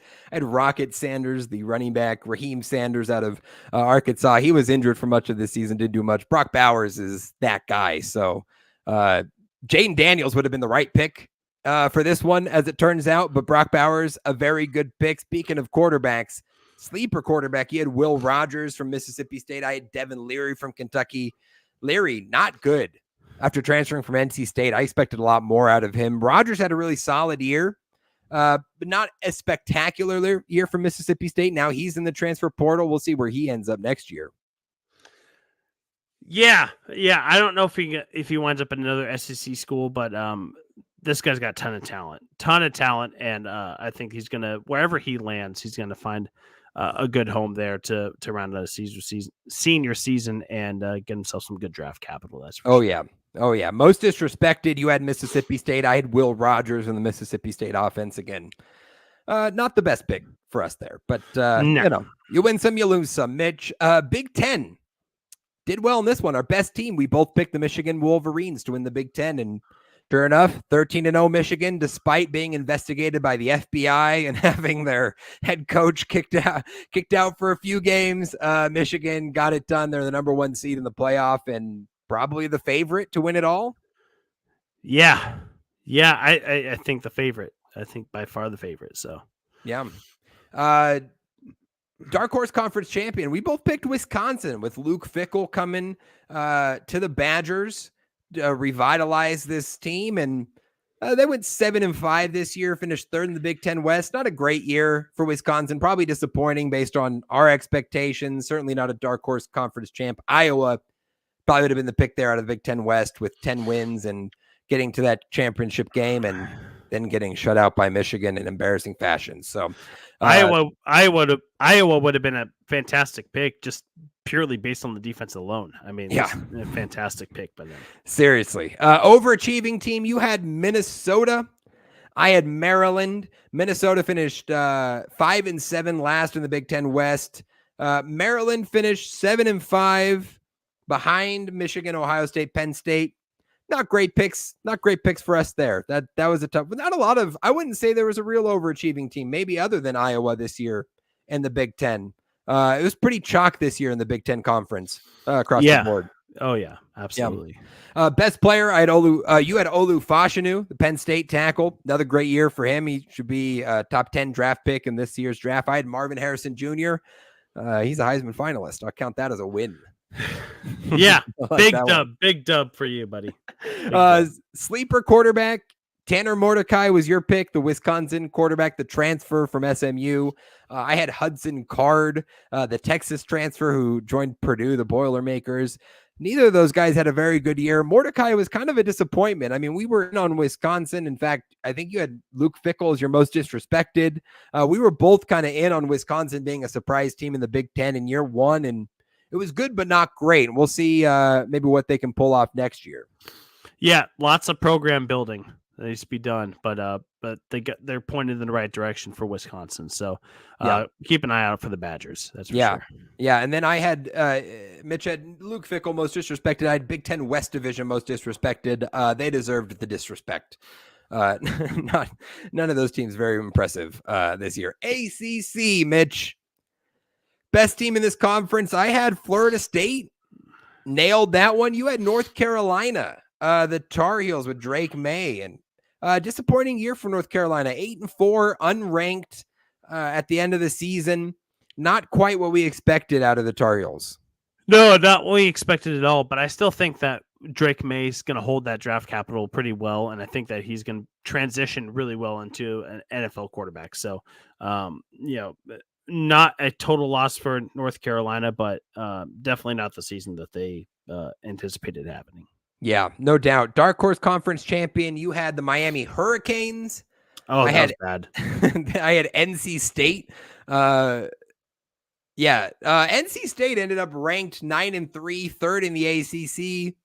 That one's pretty good. Miami 7-5. Another tough season. Tyler Van Dyke, their quarterback's now in the portal. Miami need to get things figured out. Not horrible picks there, but we missed a little bit. Oh, we missed. A little bit's being nice, but you did not miss on this next one, Mitch. You absolutely nailed this. Overachieving team. You had Louisville, the Cardinals, and boy, 10 wins, top 15 ranking, a spot in the ACC championship game. Boom, you nailed that. I had Duke under Mike Elko. They go 7-5, and Riley Leonard not healthy for most of this season. That kind of led to Duke's demise down the stretch, but well done on Louisville. Absolutely nailed that. Yeah, I mean, hey, every squirrel finds its nut. So I'm happy with that one. We'll take it, right? Best player, you had Jeremiah Trotter Jr., Clemson linebacker. He had another solid season on his way to the NFL. I had Drake May, quarterback from UNC. He had a good year. It wasn't his fault per se. North Carolina underperformed, and like you said, he'll definitely still be in that mix at the top of draft boards come April. Sleeper quarterback, you had Brennan Armstrong, NC State, who ended up getting benched halfway through the season. You rode with your guy. And I love that for you because that was your guy last year, and you stuck with him. I had Riley Leonard, the quarterback at Duke, and again, like I mentioned earlier, he just didn't stay healthy this year, and that was a tough call for him with what Duke could have been, but not great picks there for us. No, not terrible. Pretty terrible. Most disrespected, you had Florida State.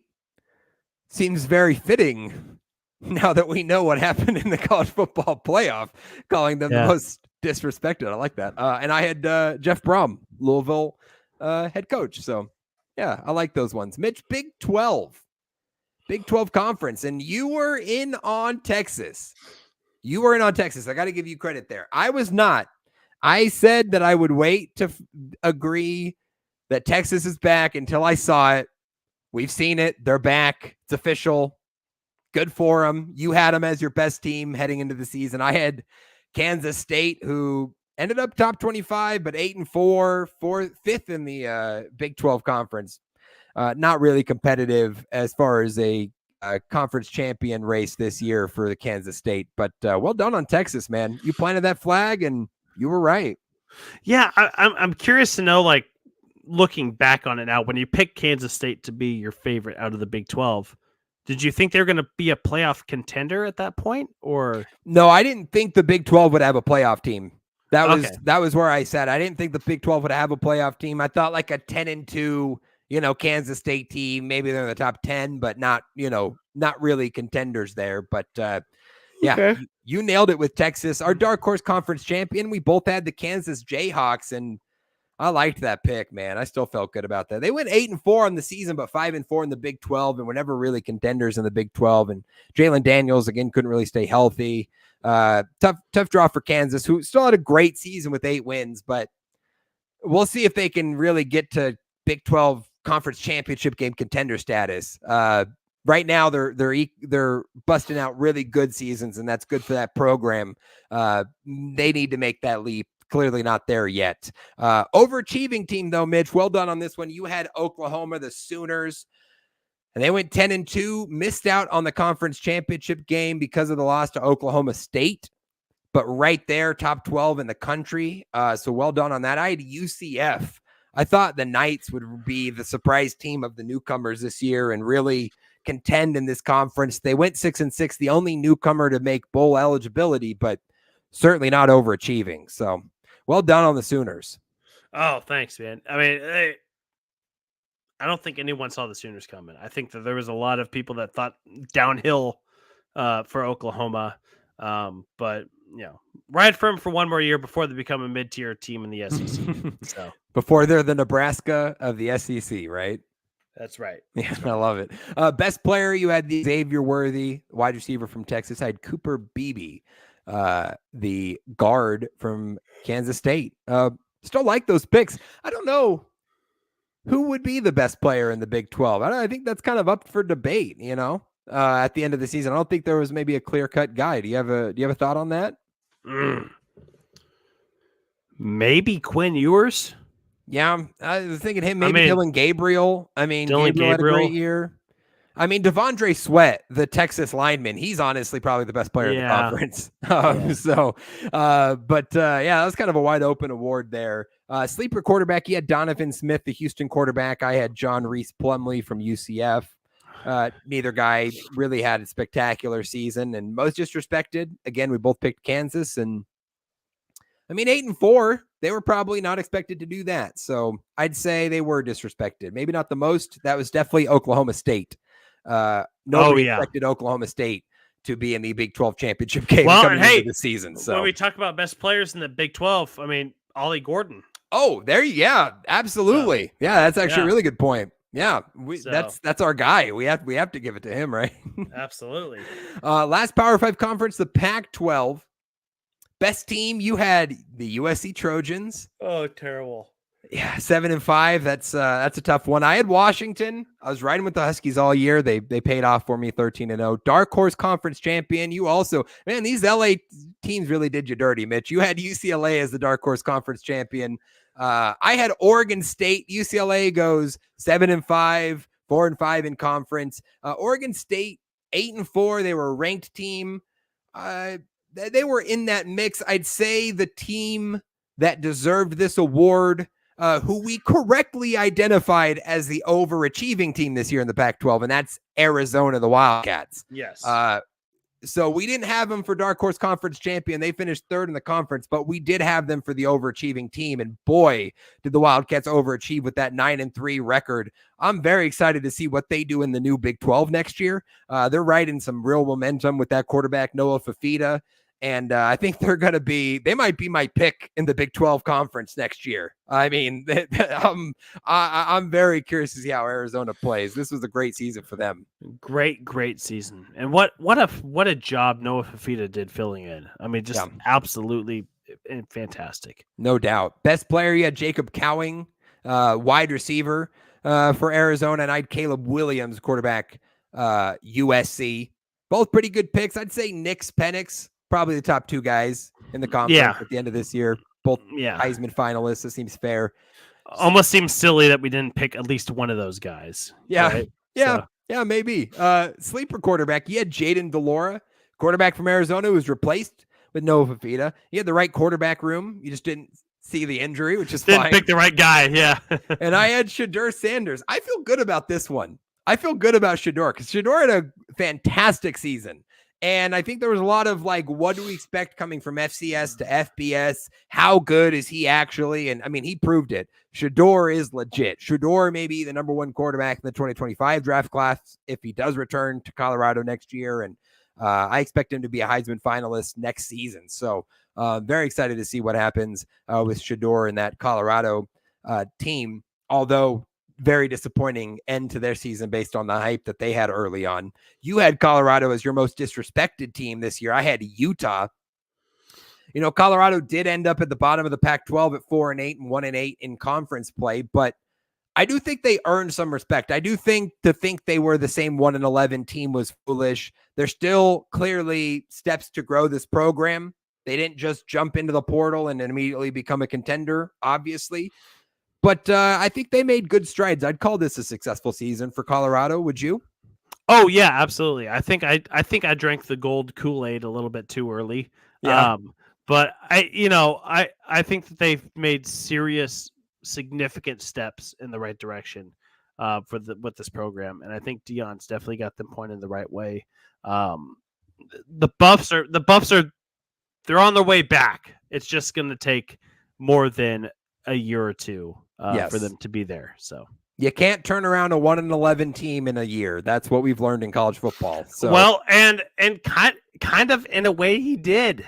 I mean, like with them finishing 4-8, that's miles from where they were. So not say that he fully turned them around. You know, obviously, you know, turning around would be, they're a top 25 team in the country, but you know, he kind of in a way did a little bit by getting them pointed in a drastically different direction and putting themselves in a position to win games and more than just 4 games. I mean, they won 4 of them, but they were in a position to win 6 or 7 of them. So a good effort by Colorado. Yeah, no doubt. Group of 5, the group of 5, our best team, we had Tulane, which I think was the right pick, you know, up until the conference championship weekend, that was looking like the group, the New Year's 6 team. They got knocked off by SMU. Liberty earns that spot. I still think Tulane was definitely one of the best 2 or 3 group of 5 teams this season. We didn't see Liberty coming, though. We didn't have them as our dark horse New Year's 6. You had James Madison, who had a fantastic season, but was ineligible for the New Year's 6 because the NCAA is stupid. They couldn't even participate in the Sun Belt championship game, which is a real bummer. I had Western Kentucky, the Hilltoppers, in Conference USA. Really didn't do much, 7-5. I was right on the conference. Wrong team. You were there. You were there for the say. conference. Yeah, absolutely. Best group of 5 player. We both had Frank Gore Jr., the Southern Miss running back. I think I saw he declared for the draft. Potentially, I should have checked that, but excited to see him at the next level. He had another fantastic season. Michael Pratt, the quarterback from Tulane, was also fantastic this year, as we've expected from him. Hard to say the best group of 5 player is. I don't know if there's one that like sticks out to you or comes to mind. I don't really know. I mean, really, Michael Pratt does. I mean, that's kind of the guy that sticks out, and I think he probably is the best player in all the group of 5s. Yeah, so I'd agree. I would agree. Sleeper quarterback, you had Austin Reed of Western Kentucky. I had Siobhan Cordiero, San Jose State.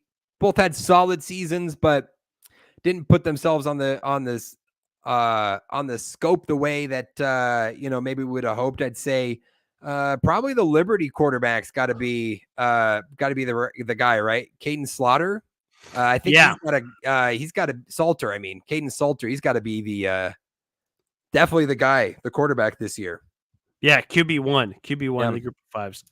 And then most disrespected, the Sun Belt Conference. That's who we had in the Sun Belt. Like, give them some credit. I mean, we talked about James Madison, 11-1. You had the Troy Trojans, 11-2. I mean, they win the Sun Belt. I mean, shoot, they had a case to maybe be that New Year's 6 team, right?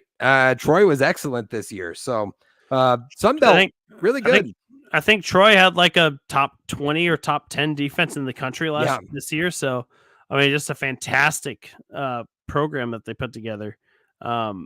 Yeah, Troy definitely had an argument to be one of those group of 5 teams on the New York Six and the New Year Six conversation for sure. Yeah, no doubt. Well, that's good. Listen, this is we make these predictions before the season. We want to hold ourselves accountable. We want to let you know that we don't just make these willy-nilly. We're willing to come back and, say what we got right and wrong. And as you saw, we nailed some of that.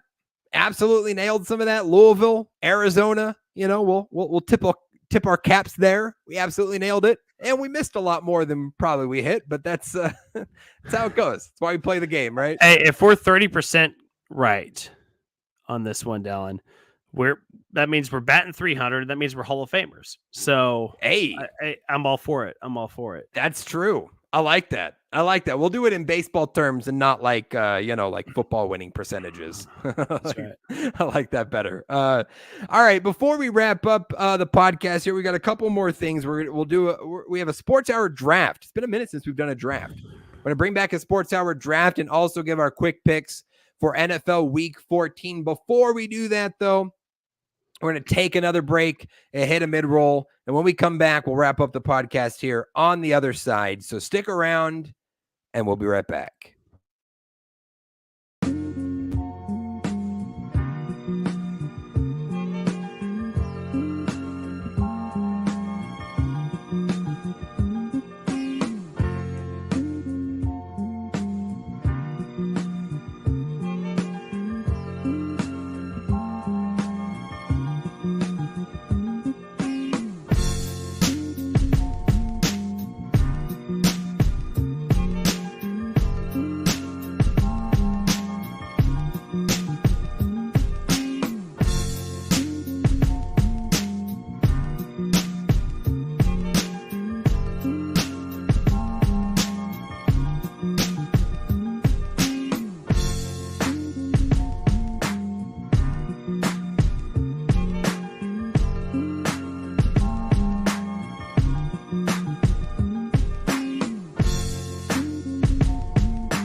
Welcome back.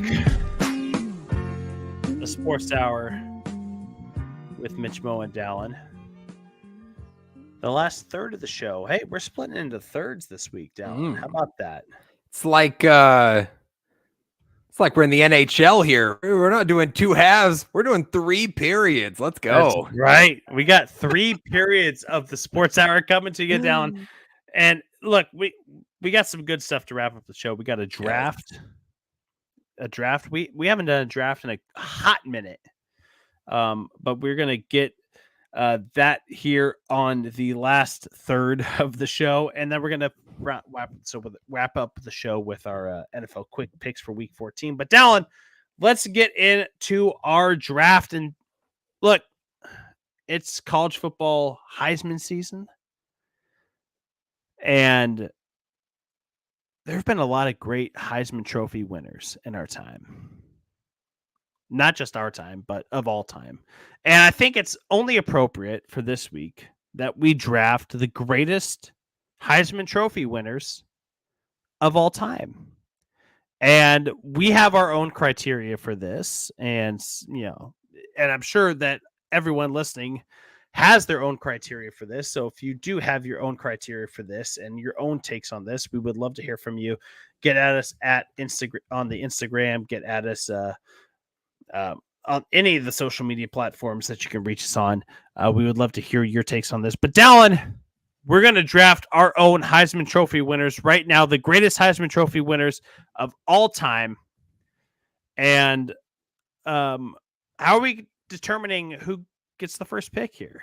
Well, I listened back to our last top 5, which was in October, which was our best nicknames 2.0, which was great. How long it was? Yeah, and I listened back to that one, and I was like, these are so good, and I'm so ready for best nicknames 3.0 because there's so many more. But I went first last time, Okay. which means that it is your pick today. And listen, I mean, we're talking Heisman winners, so the list is deep and it is talented, and there are a lot of names to pick from. So I'm very curious to see the 10 that we end up selecting. You get to go first, my friend.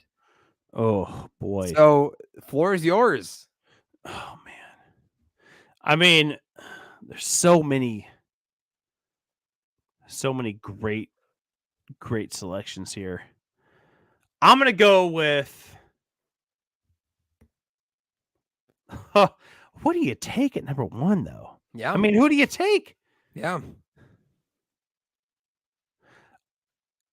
You know, I'm going to go with the only back-to-back Heisman Trophy winner of all time. And that is Archie Griffin. Wow. Okay. Archie Griffin of Ohio State. Heisman winner in 1974 and 1975. The running back. The only player to ever win 2 Heisman trophies. And not just that, but the only ones to ever do it back-to-back. I think if you are looking at the greatest Heisman Trophy winners of all time, the only guy to ever win it back-to-back, he's probably got to be towards the top of your list. So I got to go Archie Griffin. I have to. You know, obviously, he certainly has a case there when you're talking about the only guy to win 2 of them, go back to back, as you said, in 74, 75. And, you know, that best season, definitely 74, 1,600 yards, average 6.9 yards per carry, and 12 touchdowns. And again, 1974, you know, it wasn't offenses the way that we see offenses now. So, you know, leave it to you to go all the way back to the 70s with the first pick, Mitch. I love it. Hey, I'm just staying. If I'm anything, I'm consistent, Dallen, and I'm staying consistent to my history roots here, my friend. You're so on brand, and I love it, my friend. I really do. Okay, this puts me in a fun spot because there were 2 names that I was debating for my first pick, and I get to pick both these guys here because I go back to back at 1 and 2. I think you're going to take one of my guys now. So at the top, we're going to give respect where respect is due, and I'm going Barry Sanders. Yeah, that damn it, Barry Sanders. Fuck! That was the guy. Number 1, 1988 Heisman winner for Oklahoma State. 344 attempts, 2,628 yards. Yes, that's correct. It's not a typo. 2,628 rushing yards, average 7.6 yards per carry, and 37 touchdowns. Mitch, you want to know how many Heisman winners at quarterback on this list have less passing touchdowns than Barry Sanders had rushing touchdowns that season? A lot. Absurd. It is absurd what Barry Sanders did that season for Oklahoma State. Yeah, I mean, I had to go Barry Sanders here. Yeah, I mean, look, he was actually the subject of one of our college football trivia questions of the week earlier this year. Yeah. So he was the guy that I wanted to take the 101, but Archie Griffin stole my heart with the only back-to-back years. But damn, that's the greatest college football season ever put together by a running back. So yeah, I can't shame you for it at all. That's a fantastic pick. Fantastic pick with Barry Sanders. Yeah, I love that I got Barry Sanders. Mitch, you mentioned just there the best college season we've seen from a running back, right? Uh-huh. So with my second pick, I'm going with the best college season we've seen from a quarterback, and I'm picking the 2019 Heisman winner, Joe Burrow. Oh, yeah. Give me the Tiger King, 5,671 yards, 60 passing touchdowns to 6 interceptions, leading LSU to the Natty that season, going on to be the number 1 overall pick in the 2020 NFL draft. I mean, that is the best season we've ever seen from a quarterback, in my opinion, in college football history. And so why not pick Joe Burrow? So I go Barry Sanders number 1, Joe Burrow number 2. I'm feeling great. I mean, that's so solid. That's so solid. It's almost unfair that you had the second pick, because it's just like those are so those two are so clearly part of the top 3. I think Archie Griffin is clearly in that top 3, and that's why I took him. But they're so clearly the top 3, and it hurts me to not take him. But well, you get your chance at redemption here. You have your next pick, and you get to go back to back here. Who's your number 2 pick? Well, yeah, let me exit out of this window, because I thought I was going to get Barry Sanders on the turn. So that's where I had his stats already pulled up. But I'm going to take a guy that I think culturally is the most popular one. I think that he had one of the most impressive seasons as a quarterback on one of the more impressive teams that we've seen in recent history. And I'm going to go back to 2007. Give me Tim Tebow. Okay. I'm going to go with Tim Tebow. Look, he completed 67% of his passes, 32 touchdowns, 6 interceptions, exceptionally efficient. And one of the most, he was the admiral of one of the most well-built teams in all of college football history, was the Florida Gators in 2007. So I'm going to go with Tim Tebow here. Yeah, I don't think you can go wrong with Tebow, one of the best college quarterbacks of all time, and that Heisman season in 2007, a special one. So I like it. Very solid pick. Yeah, I love that one, and I love this next one too. But do I? I don't know if I love this next one.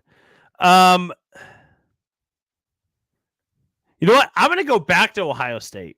I'm going to go back to Ohio State. I'm going to go Eddie George. Okay. Eddie George, 1995. This was, I mean, an all-time season for him. It was his senior year. Eddie George had 303 rushing attempts for 1,826 yards, 23 touchdowns. From scrimmage, he had 2,225 yards and 24 total touchdowns. An exceptional year from Eddie George. Clearly, his senior season was his breakout year, although he did contribute a lot in 94 in his junior year. But Eddie George, not only one of the most underrated NFL running backs of all time, but one of the most underrated college running backs that we've ever seen. An exceptional running back at Ohio State. I like that. Eddie George, 1995. I think people kind of forget. That's not one that comes to the top of your mind, I don't think, but obviously fantastic season for him. And I like the pick here. Okay, so Mitch has Archie Griffin, Tim Tebow, Eddie George, his first 3 picks. It goes back to me for my next 2. I had Barry Sanders at 1, Joe Burrow at 2, and I'm not gonna lie, Mitch. I have a lot of the names that I was hoping for that are still around, and I think I'm gonna go. Listen, it was a running back award for a lot of years, right? The Heisman.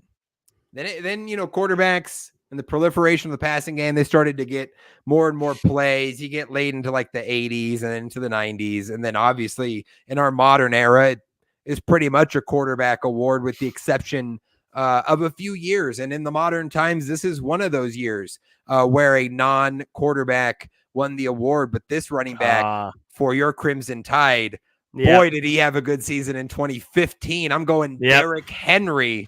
Damn, that's a good one. I like that. These stats are crazy. 395 rushing attempts, 2,219 yards, average 5.6 a pop, and 28 touchdowns. I mean, doing a little Barry Sanders impression for Derrick Henry there in 2015. Not quite the level of the 88 Heisman, but I mean, geez, 2,200 yards, 28 touchdowns. It's like 2 a game. I mean, that's just absurd. Yeah, I think there's 2 Alabama running backs on here that are worthy of that. Mm-hmm. And you picked the right one. You picked the right one. That was fantastic. Well, fantastic pick. I'm glad you agree. And like I said, I am going back-to-back running backs here with this pick. We're going to go back a little bit with my next one. Not an SEC running back. His team will be in the SEC next year. I'm going 1998. Yeah. Ricky Williams, the Texas Longhorn. And listen, I just read you Derrick Henry's stats, and these are pretty damn close. 361 rushing attempts, 2,124 yards, average 5.9 a carry, just like Henry, and 27 touchdowns, just one shy of that 28 mark that Derrick Henry had. I mean, 1998, Ricky Williams, that was a fantastic season. He pretty much ran away with the Heisman that year over a number of quarterbacks in contention, more than deserving to be that guy. And that was one of those names when I was looking at the list, I was like, man, I kind of forgot how special of a season he had in 98. So I'm very happy with that pick. I mean, just how special of a player Ricky Williams was. I mean, even at the NFL level, I mean, he was incredible. Mike Ditka made probably one of the worst draft trades of all time, trading up to get Ricky Williams. Because he saw that. He was like, I want that guy. I don't blame him. I gotta say, like, that guy was so special. Like, it would be hard not to pull that move. I mean, he was so good. I love that pick, Dallen. I mean, you've already won this draft. I'm almost positive you've won this draft. I'm gonna do my best to try to not completely get blown out in this one. Kind of some pity votes here. But I'm going to try my best. I'm going to start in the SEC. I'm going to start this next turn in the SEC. 1985. Another running back. A guy that is probably the greatest what if in sports history. What if he had never gotten hurt? And it kills me that he played for my biggest rival in college football, the University of Auburn. But he really truly is probably the greatest athlete of the 20th century outside of Jim Thorpe. I'm going to go with Bo Jackson in 1985. Yeah, that's a great pick. I mean, look, the greatest what if, 278 touches, 1,786 yards, 17 touchdowns. The guy was he was such a anomaly athletically speaking. Just, you'd never think that anyone could have that much athletic ability packed into one body, and Bo Jackson did. And I think had he not gotten hurt in that Raider game in 1991 or 2, I believe, was one of those years against the Bengals, dislocated his hip, a totally curable, treatable injury nowadays, was not then. Had he been able to be healed from that and not have his career cut short, we could be looking at one of the greatest football players of all time in Bo Jackson. So I have to give him the nod here at the number 4 pick. Yeah, it's a great pick. You look at that 1985 voting, Mitch. I mean, he narrowly won that Heisman over the Iowa quarterback, Chuck Long. Yes. You look at Chuck Long's numbers, you're like, why the hell did he almost beat Bo Jackson for the Heisman that year? Insane. No one knows who Chuck Long is. Exactly. I mean, can you imagine that's how it turned out? Crazy. Oh my gosh. Crazy. That's funny. All right. You got your last pick here. Yeah. My last pick here.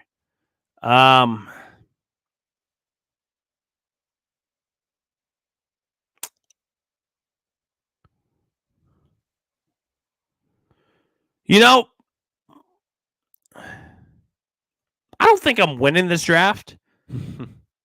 So I'm going to pick someone I like. Okay. And I'm going to go with the last defensive player to win the Heisman Trophy. I'm going to go with Charles Woodson.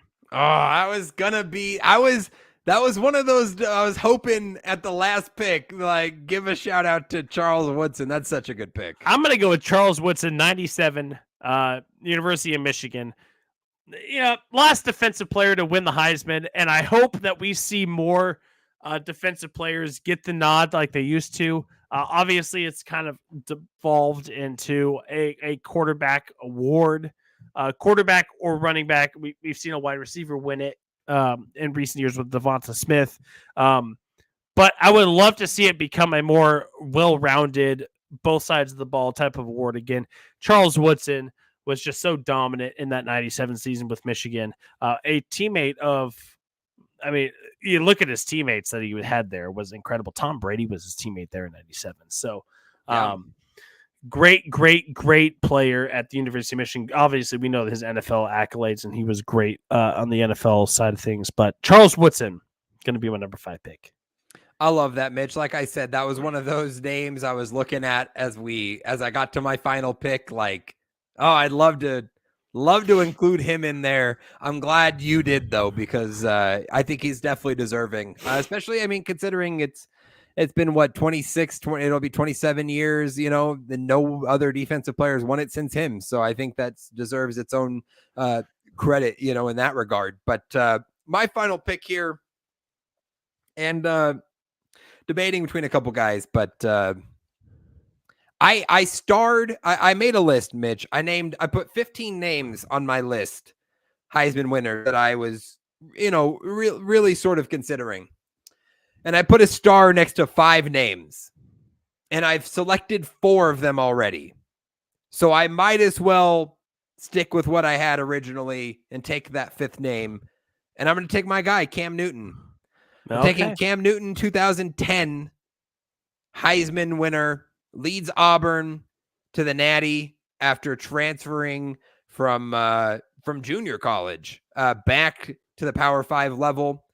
Had a fantastic year that year. Passed for 2,854 yards, 30 touchdowns, and 7 interceptions. Added 1,400 rushing yards and 20 touchdowns on the ground. That's good for 50 that season.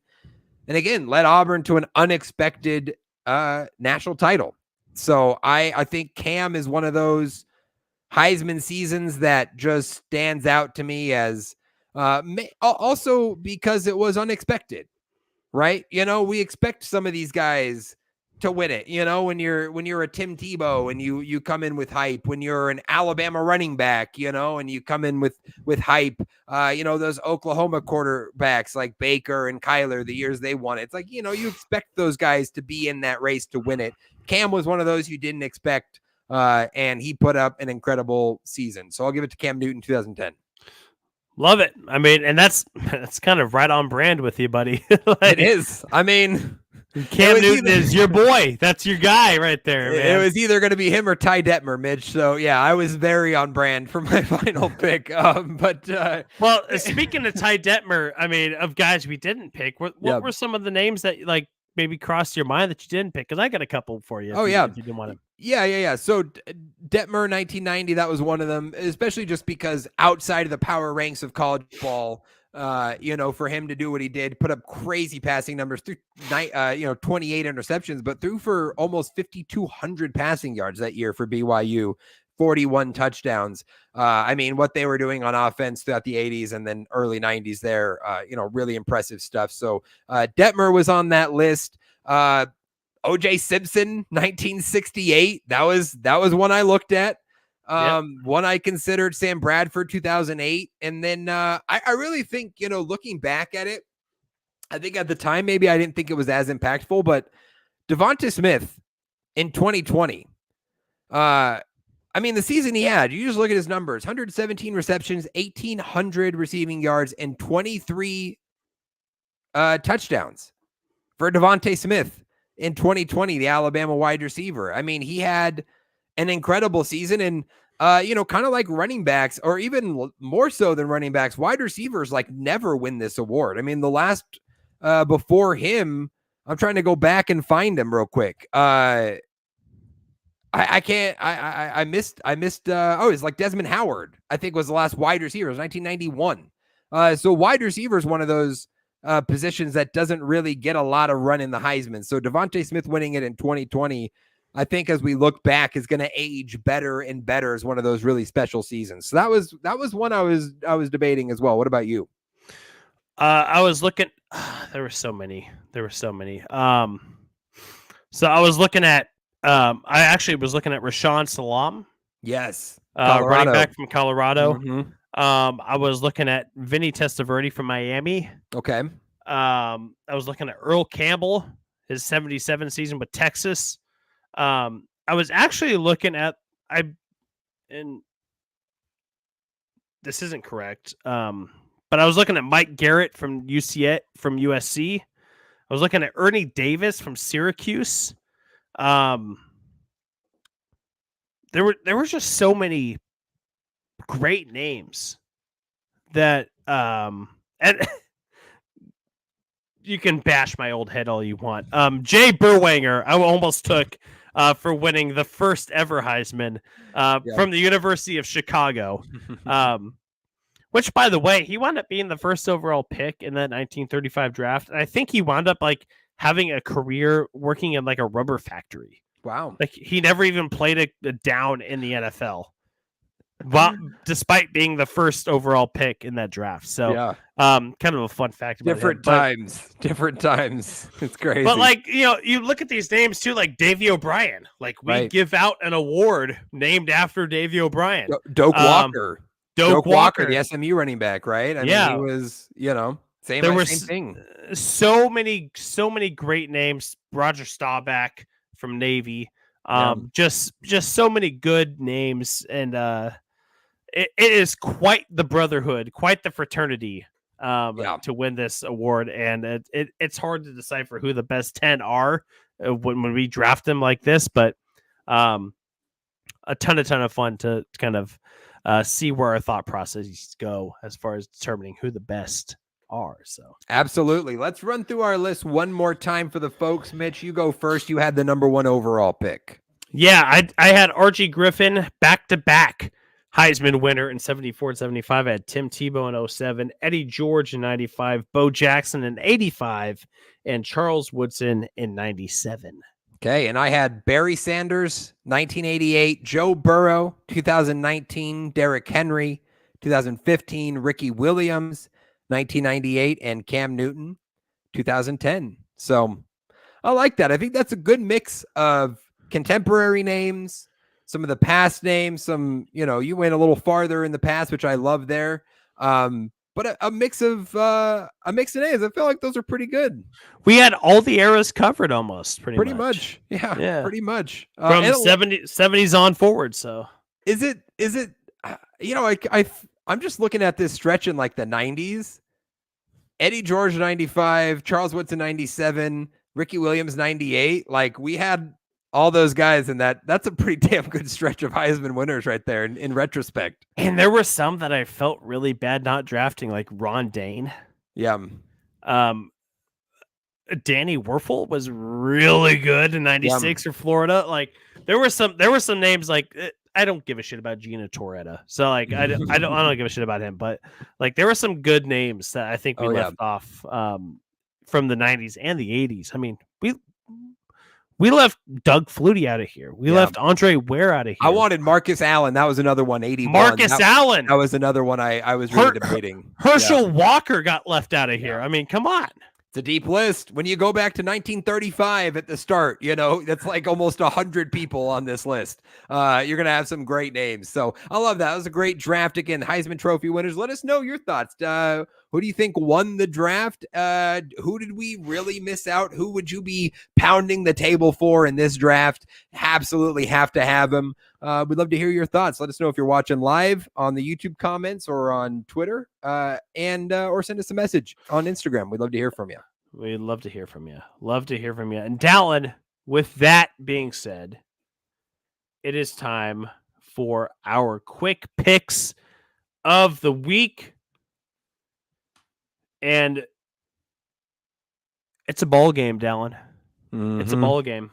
It is a ball game.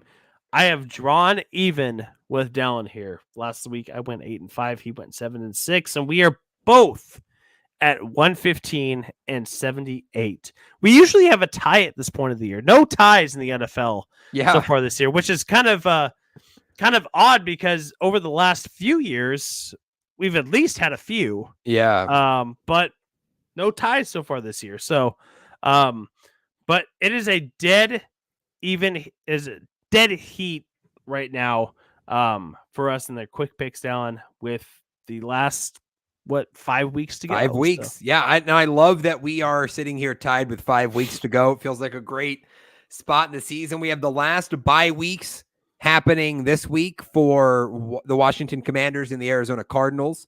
And then after that, it's full schedules down the stretch. So it's make it or break it time for the picks. We can't afford to miss too many more down the stretch. So, and I got to beat you here, and I got to beat you in fantasy this week, my friend. I got to beat you in fantasy too.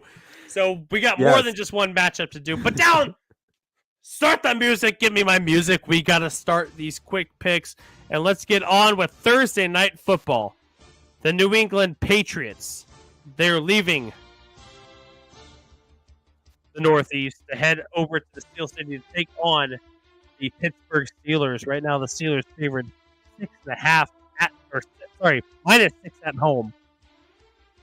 Give me the Steelers in this one. New England's in shambles. It's terrible.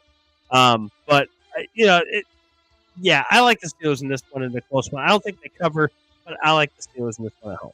Yeah, this is an ugly game. I mean, you have no Kenny Pickett. Mitchell Trubisky starting for Pittsburgh this week on Thursday night. And, I mean, we talked about the Patriots and how down bad they are right now at 2-10. This is just an awful game that we are all going to subject ourselves to on Thursday night. I will also take the Steelers at home to improve to 8-5 and put themselves in a great position in the AFC playoff race. And that leads us to the Sunday slate, Mitch, with the Tampa Bay Buccaneers headed up to Atlanta to take on the Atlanta Falcons. An NFC South matchup here, a chance for the NFC South lead as Atlanta 6-6, Tampa Bay 5-7. Atlanta favored at home -2.5. I will roll with the Falcons in this one. Yeah, I got the Falcons at -2.5 as well. I think they cover this one. Big home opportunity to get this win over the Buccaneers. Their Bucks are they're in shambles. Not good stuff going on in Tampa Bay. I like the Falcons in this one. Following that game, we have the Los Angeles Rams. They're leaving the City of Angels to head over to Baltimore to take on the Ravens. I wish I had a really good Edgar Allan Poe quote to give you right now, but I don't. So give me the Ravens in this one. Easily, they're at -7 right now. Give me them to cover and blow the Rams out at home. Yeah, Rams offense the last couple weeks with Cooper Kupp, Puka Nacua, and Kyron Williams healthy. It's really been rolling pretty hot. Matthew Stafford's playing at a high level, but man, this is a tough matchup for them at Baltimore. This Baltimore team looking to secure the number 1 seed in the AFC. It's still up for grabs between them and Miami at the moment.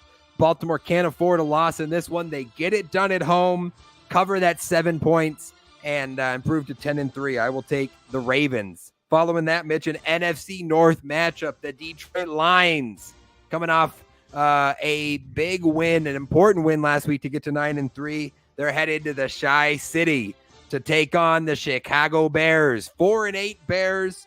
Detroit favored -3 on the road. I'm sorry, buddy. They cover that and then some. Big explosive offense for the Lions. They get it done. The Lions win double-digit games this year. I think they're an 11-win, 12-win team. No question about it. But you got to be crazy if you think I'm not taking my Bears. Bear Don! Give me the Bears at home, +3. I love the Bears in this matchup in the Windy City. Give me the Bears to get this one done. And a tight one. A low-scoring, tight affair. I like this one. Maybe, Yeah, and a 19-16 game. Something odd, something There you weird. go. Something Love weird. I like that game. Indianapolis, Dallen. They're leaving the state of Indiana to head over to Cincinnati, the home of some good Skyline chili, to take on the Cincinnati Bengals, the Jake Browning-led Cincinnati Bengals. Bengals coming off a big win last week. Right now, Indianapolis favored on the road, -1. I like Cincinnati in this one. Jake Browning, a lot of confidence in this guy. I like the Bengals at home over the Colts. Yeah, I'm picking the Bengals as well. This Cincinnati team's showing some fight. Seems like they're not counting themselves out of this playoff race, and they're going to be a factor down the stretch. Will they make it? I don't know. It's a competitive AFC, but they do enough here to get to 7-6 and get the win at home. I'm rolling with the Bengals as well, Mitch. Following that, the Jacksonville Jaguars, 8-4, headed to Cleveland to take on the 7-5 Browns. Cleveland favored -3 at home in this one. Trevor Lawrence coming with a high ankle sprain. They have not ruled him out for Sunday's game as of recording. And again, live on a Tuesday night. So we have to make this not knowing Lawrence is in the game or not. But I do know who's on the other side, Mitch, and that's Joe Flacco. So I am rolling with this Jags in this one. I can't pick Joe Flacco and the Browns at home. I'm sorry. I'll go with Jacksonville. Yeah, I actually have a ton of confidence in CJ Beathard to get this one done. I really do. And I'm going to take Jacksonville on the road in Cleveland to get this one done as well with you. I am with you. Jacksonville +3. Give me the Jags, leaving the swamps of Jacksonville to get it done in the state of Ohio over the Brownies. I like the Jags. Following that game down, your Carolina Panthers, your boys, the Carolina Panthers. They're headed down to the Big Easy to take on the New Orleans Saints. Right now, the Saints -5.5 home favorites over the Panthers. I would love to say keep pounding, Dallen, but I can't. Just can't do it. And you know what? I really don't like the Saints team at all. In fact, I think this might be a game I'm wrong on here. But I'm going to take the Saints, but I don't feel confident in the Saints to get this one done. Give me the Saints, but probably my least confident game that I'm picking all week. Yeah, Derek Carr got really banged up in that game. It seems like he's not going to be available for this one. They're going to roll with Jameis/Taysom most likely in this game. And listen, I wish I had the irrational confidence in my team in these picks the way that you do for your Chicago Bears. It is truly admirable, my friend. I hope the Panthers go to Cafe Du Monde and enjoy some beignets. I hope they find themselves some great Cajun food while they're down there, because that's the only thing they're going to enjoy this week in New Orleans. I'm taking the Saints in this one. Yeah, it's tough times. It's tough times in Carolina, Mitch. The final early game on Sunday, the Houston Texans, 7-5, headed up to the Meadowlands to take on the New York Jets, 4-8 Jets. Will it be Trevor Siemian? Will it be Brett Rippon? Is Zach Wilson making his return at quarterback? Who the hell knows? Houston's favored -5.5 on the road. I am flying with the Texans in this one. Yeah, I'm Stroud to be an American. Yeah, give me CJ Stroud and the Houston Texans to get this one done on the road in New Jersey to get this one done over the New York Jets. I like Houston on the road by a mile, by a country mile. Give me the Texans. Afternoon slate down. Let's kick it off with the Minnesota Vikings. They are headed over to Sin City to take on the Las Vegas Raiders. Right now, Minnesota favored -3 on the road. Give me another road favorite in this one. I like the Vikings in this one. I think Vegas is... there's a lot of confusion there. They're pointed in the right direction, but the direction isn't really super clear because they got the interim there, and he's an oorah guy, but they don't know really where to go. I like the Vikings in this one. Yeah, this is an interesting one for Minnesota. Before the bye week, Kevin O'Connell was not clear on whether Josh Dobbs would be the starter following the bye when they took on Las Vegas. This week, he has not been 100% clear as of we're recording on Tuesday whether Josh Dobbs will start. Will they give it to Nick Mullins? Will Jaron Hall get another crack at it after he was knocked out early in his first start?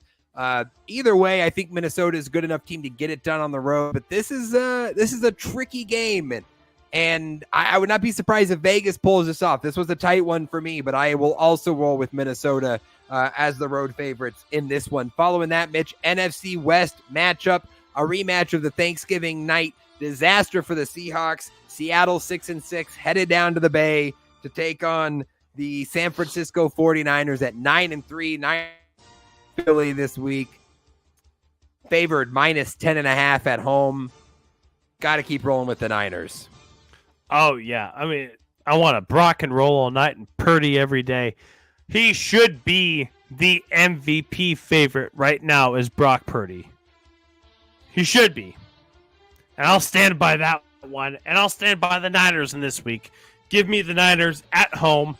Very, very clear winners for this game.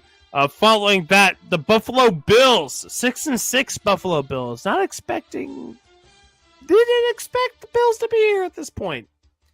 But they're 6-6, and they're taking on the 8-4 Kansas City Chiefs. Chiefs right now favored minus 2.5 at home. Something's wrong in Kansas City, man. Something's not jiving. I think that Buffalo needs a rebound. I think Buffalo gets the rebound this week on the road. Give me Buffalo on the road in Arrowhead over Kansas City, and Kansas City starts to figure out their Taylor Swift problem. You know, this would have been one of the best matchups this season, heading into the season when we saw this on the schedule, right? Buffalo at Kansas City, and all of a sudden it's like we get here, and both these teams feel like they have identity crises. I mean, Buffalo's sitting at 500, right? I mean, we did not expect that. Something's got to give. Someone's got to figure something out in this game. I am not going to pick Buffalo, though. I will pick Kansas City to get it done at home, improve to 9-4, and really put the Bills in a spot where they're most likely going to miss the playoffs if they fall to 6-7. That'd be a really tough spot to be in. This should be a competitive game because both teams need a win, but I will take Kansas City at home. Final afternoon game, Mitch.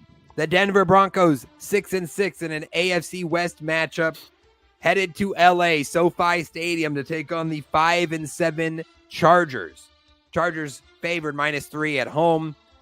This Denver team has been impressive. You know, they lost last week, but they made it a tight, competitive game with Houston. Had a shot there at the end. This offense isn't pretty. The defense is really good, but they will get it done against LA. LA is a mess. Chargers need to blow it all up. I'm rolling with Denver. Yeah, I'm going with Denver as well. Just super impressed with this team over the last few weeks. And honestly, the Chargers were so disappointing last week against the Patriots that it's hard to pick them in any matchup moving forward. So I'm gonna take Denver in this one. Following that, Dallen, Sunday Night Football. The Philadelphia Eagles. They get another primetime shot. And they're going against the Dallas Cowboys. Probably game of the week. Oh, yeah. I think right here, game of the week. Right now, Dallas favored -3.5 at home. Philly, I think, is so damn good. I don't think that their loss to the 49ers is indicative of how they can handle a Dallas Cowboys team right now. I think they can handle them.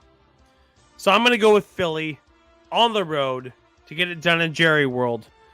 Give me the Eagles. Fly, Eagles, fly. Yeah, this is a great matchup. I mean, frankly, this is for the NFC East, right? This is for the division. If Philly wins this thing, having already beat Dallas this year, they'll secure that essentially with a 2-game lead, 4 games remaining in the tiebreaker. But if Dallas can pull this one off, they can make it a race and really put the pressure on the Eagles. And this Dallas offense is flying high right now. I mean, they seem like unstoppable. We know that they have done this mainly against poor opponents. When they've played good opponents, they've definitely struggled. But they're going to be extra motivated in this Sunday night game. I'm rolling with the Cowboys.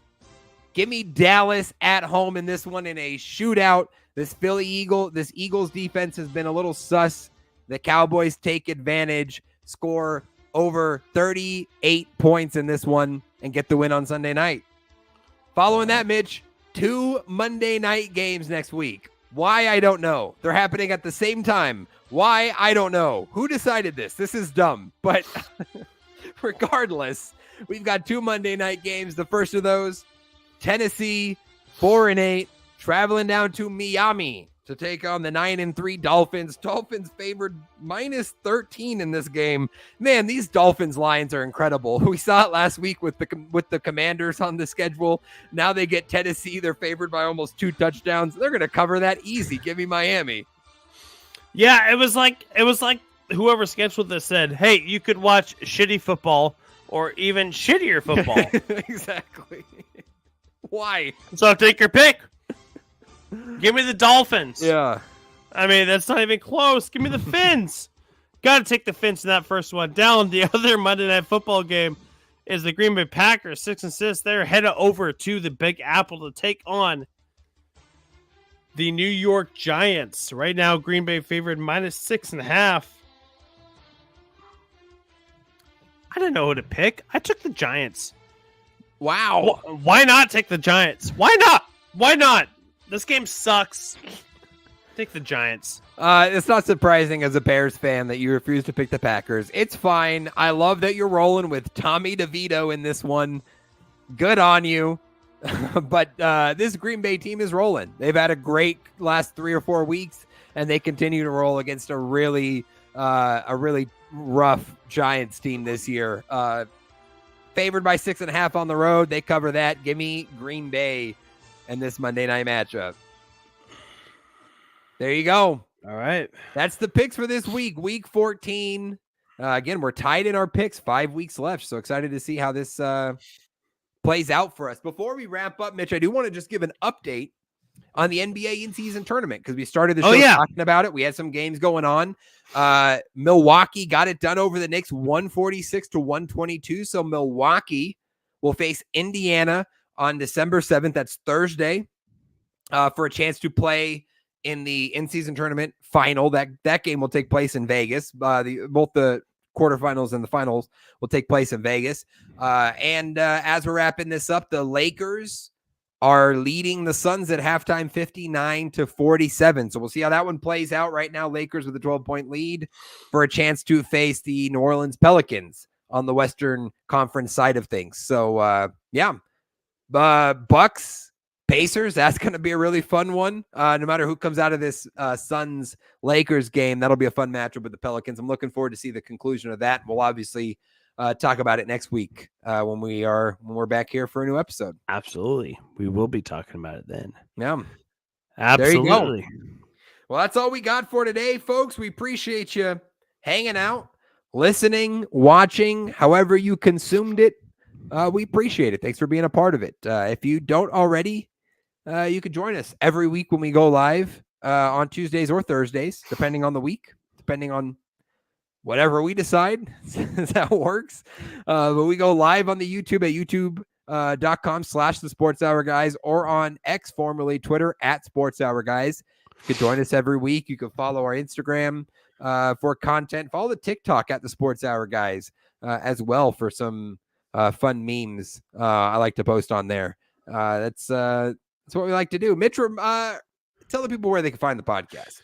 Yeah, you can find the podcast wherever you listen to podcasts. If you listen to it on Apple Podcasts, Spotify, Stitcher, is Stitcher still a thing? I don't even know if it's Stitcher still a thing, but if it is, you can find us there. You can look up the Sports Hour Guys, and you will find us there. Get on Apple Podcasts and leave us a rating review. Tell us that we suck because, Dallen, that is the only way that we can get better. It is the only way that we could get better, and still trying to do that. So help us out. Yeah. Let us know. Let us know what you want to hear us talk about. I cannot be more serious on, like, just tell us we suck. Yeah. Like, I can't be more serious on that.